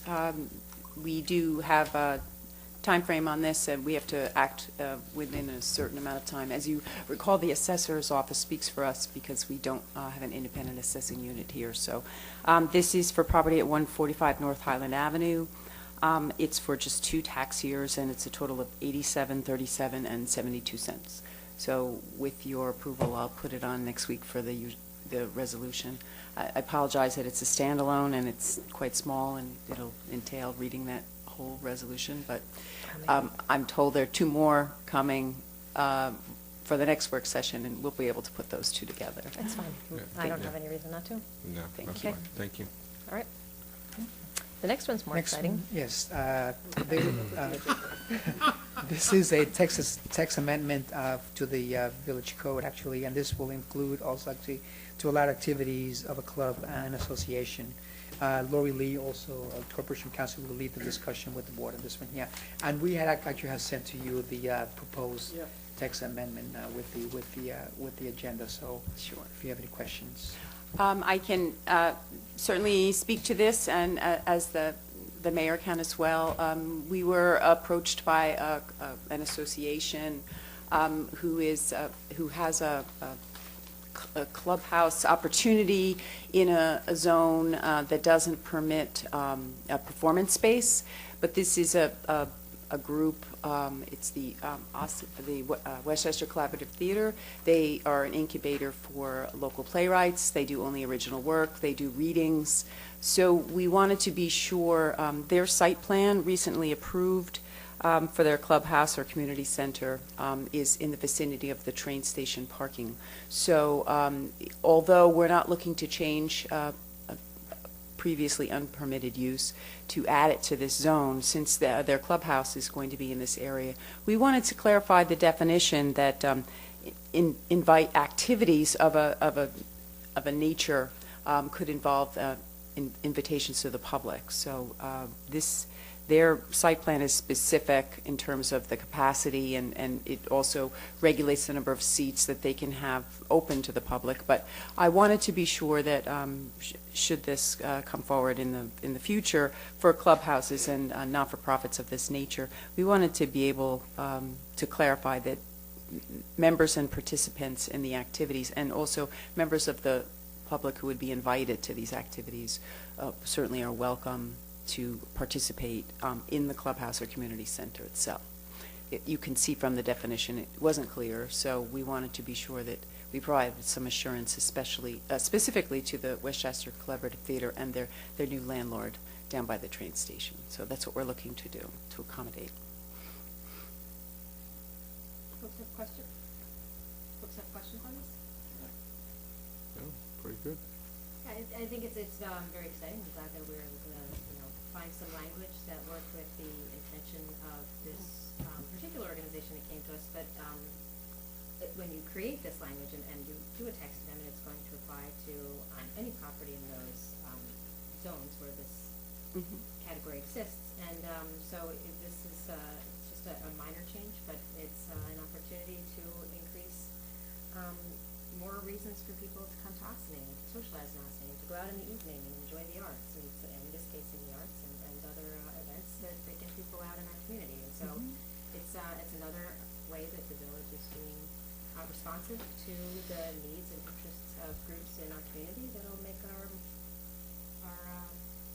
downtown more vibrant. So thank you very much for finding some way to do this, and we appreciate when organizations in the community come to us with opportunities like this, that we're able to respond in a proactive way. So this is very exciting. For example, there's a fraternal organization across the street who often has a sign out that says spaghetti dinner, a public invited spaghetti dinner. So this clarifies that that's really permitted if you have a fraternal organization such as that inviting public. So it does have a farther reaching effect than just for a single individual or organization.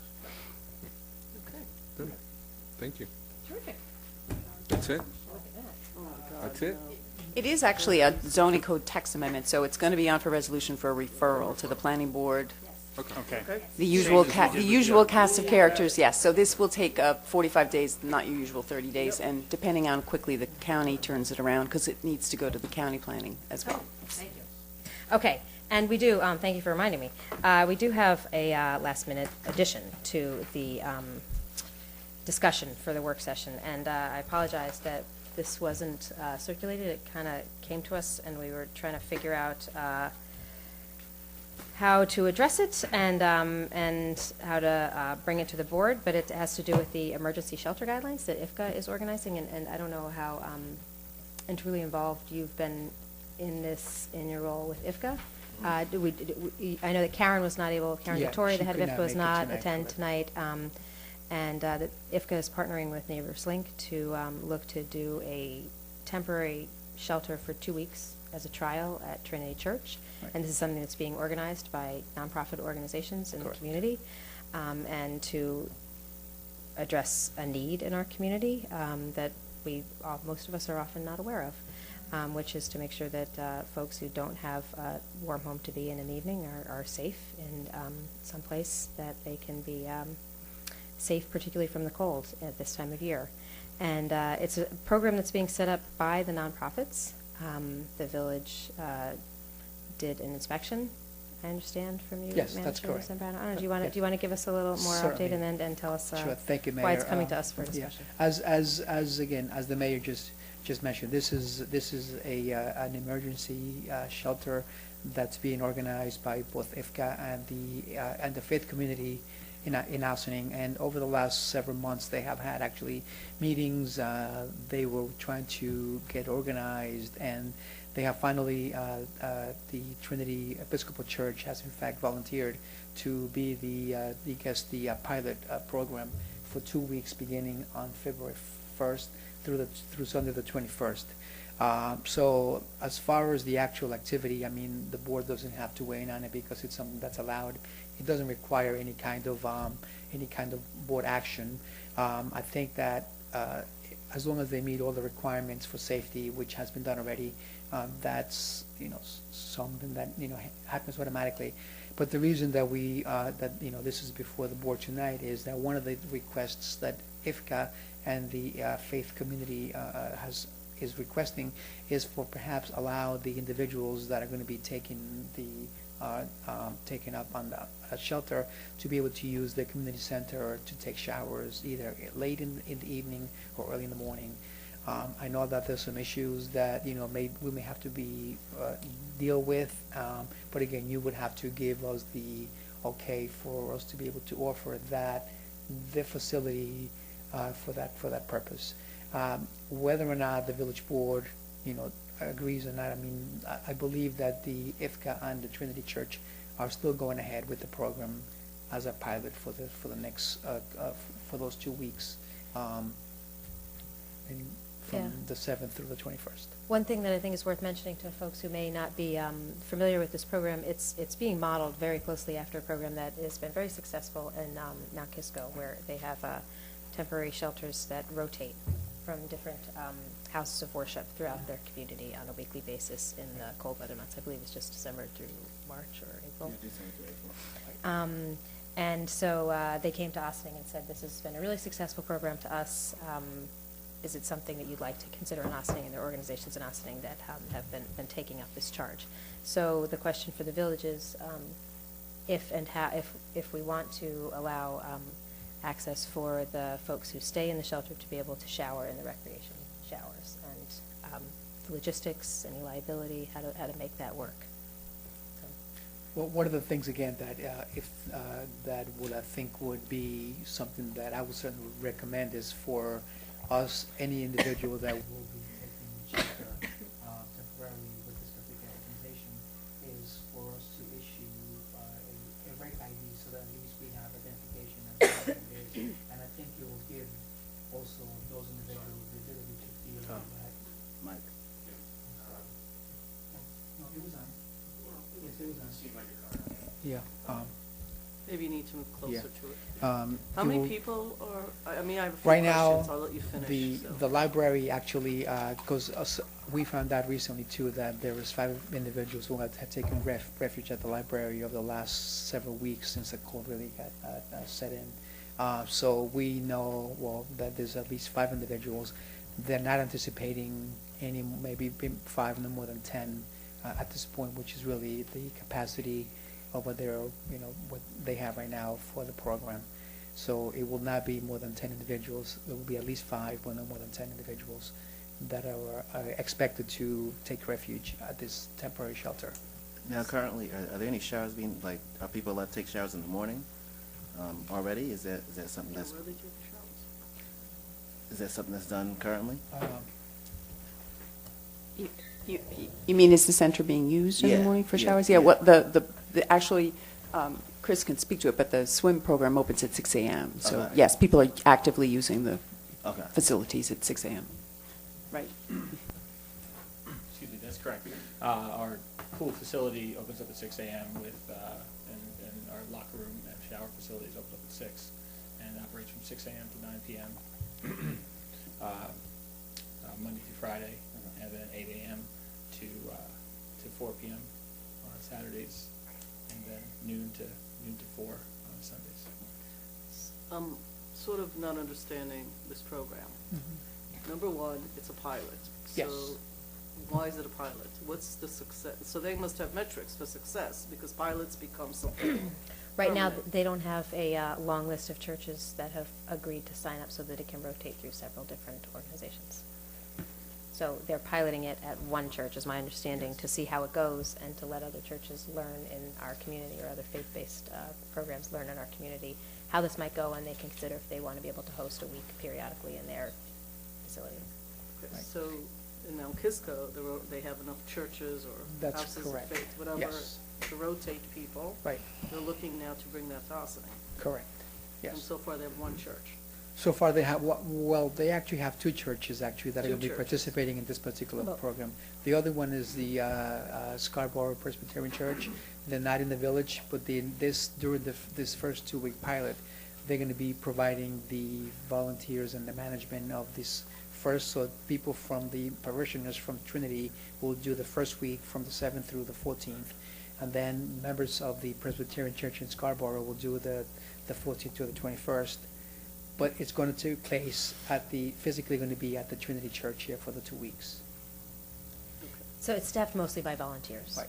And if it's your faith house of worship that is hosting it, then you're usually the one who's helping pack lunches and prepare the meals for the folks. So since it's 2 weeks in one location, the Trinity Church volunteers will do the volunteering 1 week, Scarborough Presbyterian will do it another week.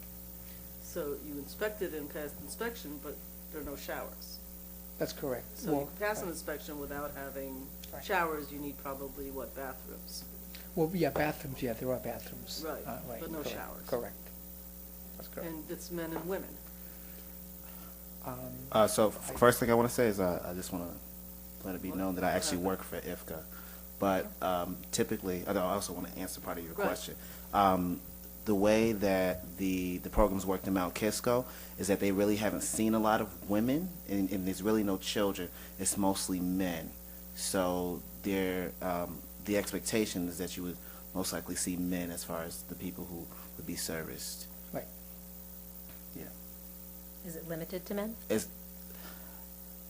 I don't think it's I can't speak to whether it's limited to men. I just know that there's been an idea from the beginning that it's mostly men who are homeless during this time and who are cold. Yeah. And that's the case in Mount Kisco also. There's a very small number of women that use the shelter in Mount Kisco. Okay, and the other piece of it is, so when you inspected, you approved it for how many people? Yeah, no, actually, well, the village didn't, I mean, the building was inspected to make sure that it had the capacity to assemble the number of individuals. And obviously, this particular church is bigger than what Right. they're expecting. Make sure that the doors is exit doors, and that the proper illumination is there in case there's a power outage, so that all the exits are actually properly signed and properly lit also. So those are the things that the place was inspected for, to make sure that for fire safety, and to make sure that there's enough room for the number of individuals that are going to be there. So this program and the churches don't need our permission. Correct. They just need the safety. Correct. The only question on the table here is, for us, The is showers. whether the community center can be used for showering. Correct. That's At correct. any time of the day. And Well, once they're typically, members, no. explain to me how you would limit it only to showering and not to hanging out the whole day there. Well, they'll be supervised. So there is someone who will be with them as they go to the shower. So, whoever's the supervisor at that moment will, okay, you're taking. So you take a shower, and you're then hanging out, and you're homeless, so wouldn't you stay there for the day? No, because after that you would go to the church, because that's where you're going. Right. But the next morning? And then the next morning you wake. So I think you're out by 6 a.m. The way also that the Mount Kisco shelter is doing it, they actually, during times where when the work is not available yet, they actually provide services to these individuals to maybe get all the training. There are other services. I'm not sure if that's being planned right now, but that's the plan, I think, in the future. But also, as Trustee Bazemore said, it will be supervised, use of the facilities. Typically, they do not hang, in the rec center. And again, the model in Mount Kisco, actually, the individuals use. Boys and Girls Club. Thank you. And they go take a shower and they leave. And they leave. Yes, correct. How late does the pool get used by the public for a swim team or So open swim? 9 p.m. The pool closes and the programming ends. Usually there's about 15 to 20 minutes of people showering, getting cleaned up, and leaving. Typically by between 9:20 and 9:30, the pool area is empty, closed, and anyone showering or leaving the pool has left. The building is still open until 10 p.m. with our open gym. So directly adjacent, we do have staff there till 10 p.m. And the building shuts down at 10 p.m. So. And what's normally happens, between 9:20 and 10 p.m.? Is there cleaning staff that comes through, or? In the pool Yeah. area and locker rooms, we do have maintenance staff that are doing the evening cleaning of the facility, and then like I said, we have staff in the gym supervising the members in the gym. So. 9 p.m. the pool shuts down. Thanks. I just want to say, ideally, just the way that Mount Kisco does it is that I believe that they take showers at night, so they go to the Boys and Girls Club. Yeah. Right. Yeah. Maybe there's some couple guys playing basketball. Yeah, so so it's I would see more taking showers at night, and then they would wake up in the morning, and then go on about their daily business. So the Boys and Girls Club, which is a nonprofit organization in the community, it's not the municipality. No. Right. Correct. It's a little different. Yeah. Corporation Counsel, do you want to speak to it? And I'd like to hear about liability, Yeah. because it's not a not-for-profit, it's a, Right. Correct. It does Thank you, Chris. pose some questions to me in terms of the supervision and perhaps an indemnification or something from the not-for-profit stating emphatically that they would be responsible for the supervision and with some measure of coordination in terms of the timing of the activity and the presence of how many individuals at a time and emergency contact information. All of that stuff really needs to be up front, and it would be helpful if we could get a waiver of our liability in terms of this particular realm of the temporary shelter. So, perhaps the not-for-profits involved could contact the manager's office, and we might be able to come to an agreement in terms of insurances and that kind of thing, liability insurances, and making that applicable specifically to this aspect of the program.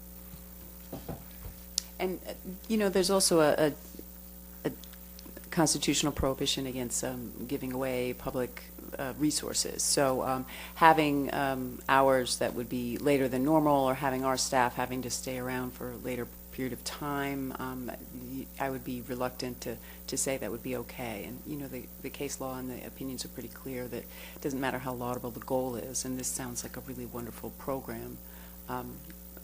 It's unfortunately the village isn't in a position to give away things for free, so we have to be careful that this is fitting into the normal workday of the individuals, and we do have collective bargaining agreements in place, and if we can get an idea of who the volunteers will be and who will be responsible, that would be helpful to me. I have a couple concerns, I guess. I think it's a great idea, because I heard this sometime last year with trustee at that time, Herrera, brought that up. I know there was a meeting with the county at some point.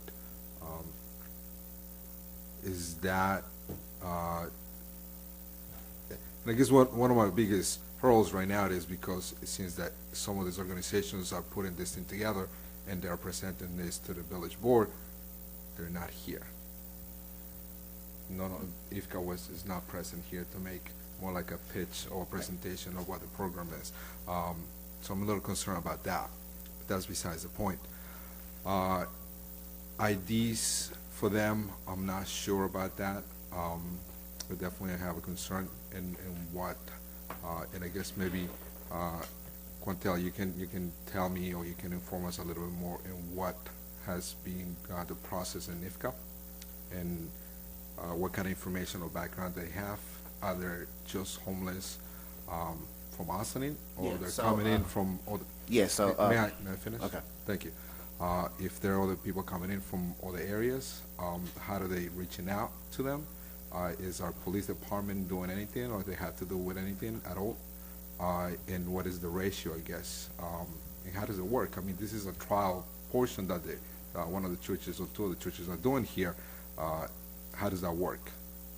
So if you can, I'm not familiar with Kisco, but if you are, could you please let us know and how that works? Sorry, what was the question again? I'm sorry. And how the whole system works itself. The staff, the members. I know the mayor mentioned that there's someone that comes in. I believe you also mentioned there's someone. But what is the ratio, and how many people are we expected? Is it 5 people? What happens if someone from Pisco comes in? Are they welcome to stay? Someone from Kisco comes in. Someone from Tarrytown, Sleepy Hollow, whatever other community that they hear about this program, are they welcome to come in and stay here as well? So if you know any of that stuff, I would like to hear.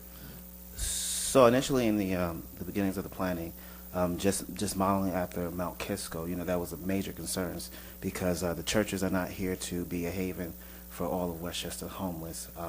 Ideally, the way of outreach would be through Neighbors Link and our other safety net organizations like Open Door, and seeing how we already have 5 people staying at the library. To me, we already have 5 people who would be at the shelter. There's understanding, at least within Mount Kisco, that participants know that this is not something to go and just say, hey, there's a place to stay. These are typically people in Ossining, and they have in Mount Kisco they have an 11-year track record of these are people who tend to be day laborers who may just be falling on hard times. So these are Ossining residents for all intents and purposes. Their track record, they haven't seen anyone from other neighboring towns, and this is not something that would be advertised. And outreach is very important. So the supervisor, again, would be partnering with your Open Doors and your Neighbors Link, and whatever kind of contact they would have. It's more in how can I say like word of mouth. Now, initially in the conversation, there was some talk, and I don't know all the answers because my role at IFCA is not too much with this, but like meeting, the way they did in Mount Kisco was meeting in front of the police station, because there's a couple of rules. Like, no one can go if they're intoxicated. Like, if you're intoxicated, you cannot be admitted to the churches, because the churches don't want any issues with liability with people who may be intoxicated. So it would be the supervisor's job to make sure that person is not intoxicated, and then they would go on to the showers or whatever the case may be. So some of those specifics would still have to be worked out with Corporation Counsel about where you're actually meeting and if there's any role with the police department at all. Well, the intent again, as it's been told to me, we again following the Mount Kisco model. This is not going to involve any other use of village resources, because typically what the plan right now is for them to meet on Spring Street near the police station, and then walk with the individuals that will be taking shelter for the night to the church. And the reason that they actually would like to meet near the police station is because people that are either intoxicated or under the influence of any kind of drugs will be reluctant to go near the police station. So, and also, but again, they do not allow anybody who's intoxicated or under the influence Okay, to but go to the shelter. we can go on like this for a long Right. time. I think Manny has a strong point. Mhm. Getting an agenda item handwritten without knowledge of the conversation, Right. for me, is really uncomfortable. The people who represent, I don't think that Quantel is here today to represent IFCA Right. on No, this subject. right. I'm not sure you're that well-read and educated about the subject. All I'm hearing is, we think it's Mount Kisco. You don't seem to know the situation. So I feel like it's like a little bit of a broken telephone, and it's not a good way to make a decision about human beings' lives who are like freezing out there, And citizens who are using rec centers that go from, toddlers to senior citizens who are sitting there going, what are they all talking about? Because I'm pretty sure the emails that are about to come down this way is, what are you guys talking about? So I think people who are running this need to have a representative so that we can actually ask real questions and be told, this is the plan, this is what we've discussed, this is why we're in front of you, because they're not in front of us for Right. permission. They're not. Yeah. It's just the But- showers. But they're starting, right, they're not asking us for permission, Right. and it starts on Monday. So the question is, the reality is, they could walk into the community center right now and use the shower. You don't have to sign up for permission to use our public showers.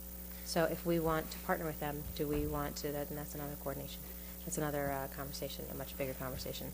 So the point of bringing this to the board is, do we want to establish do we want to ask Corporation Counsel to establish a formal relationship? And I agree with everything that you said. This is not the way this should be done. Well, I'm not comfortable doing that, because if somebody falls and they're not supposed to be there, and we just said yes, we just approved it. So how can we do that?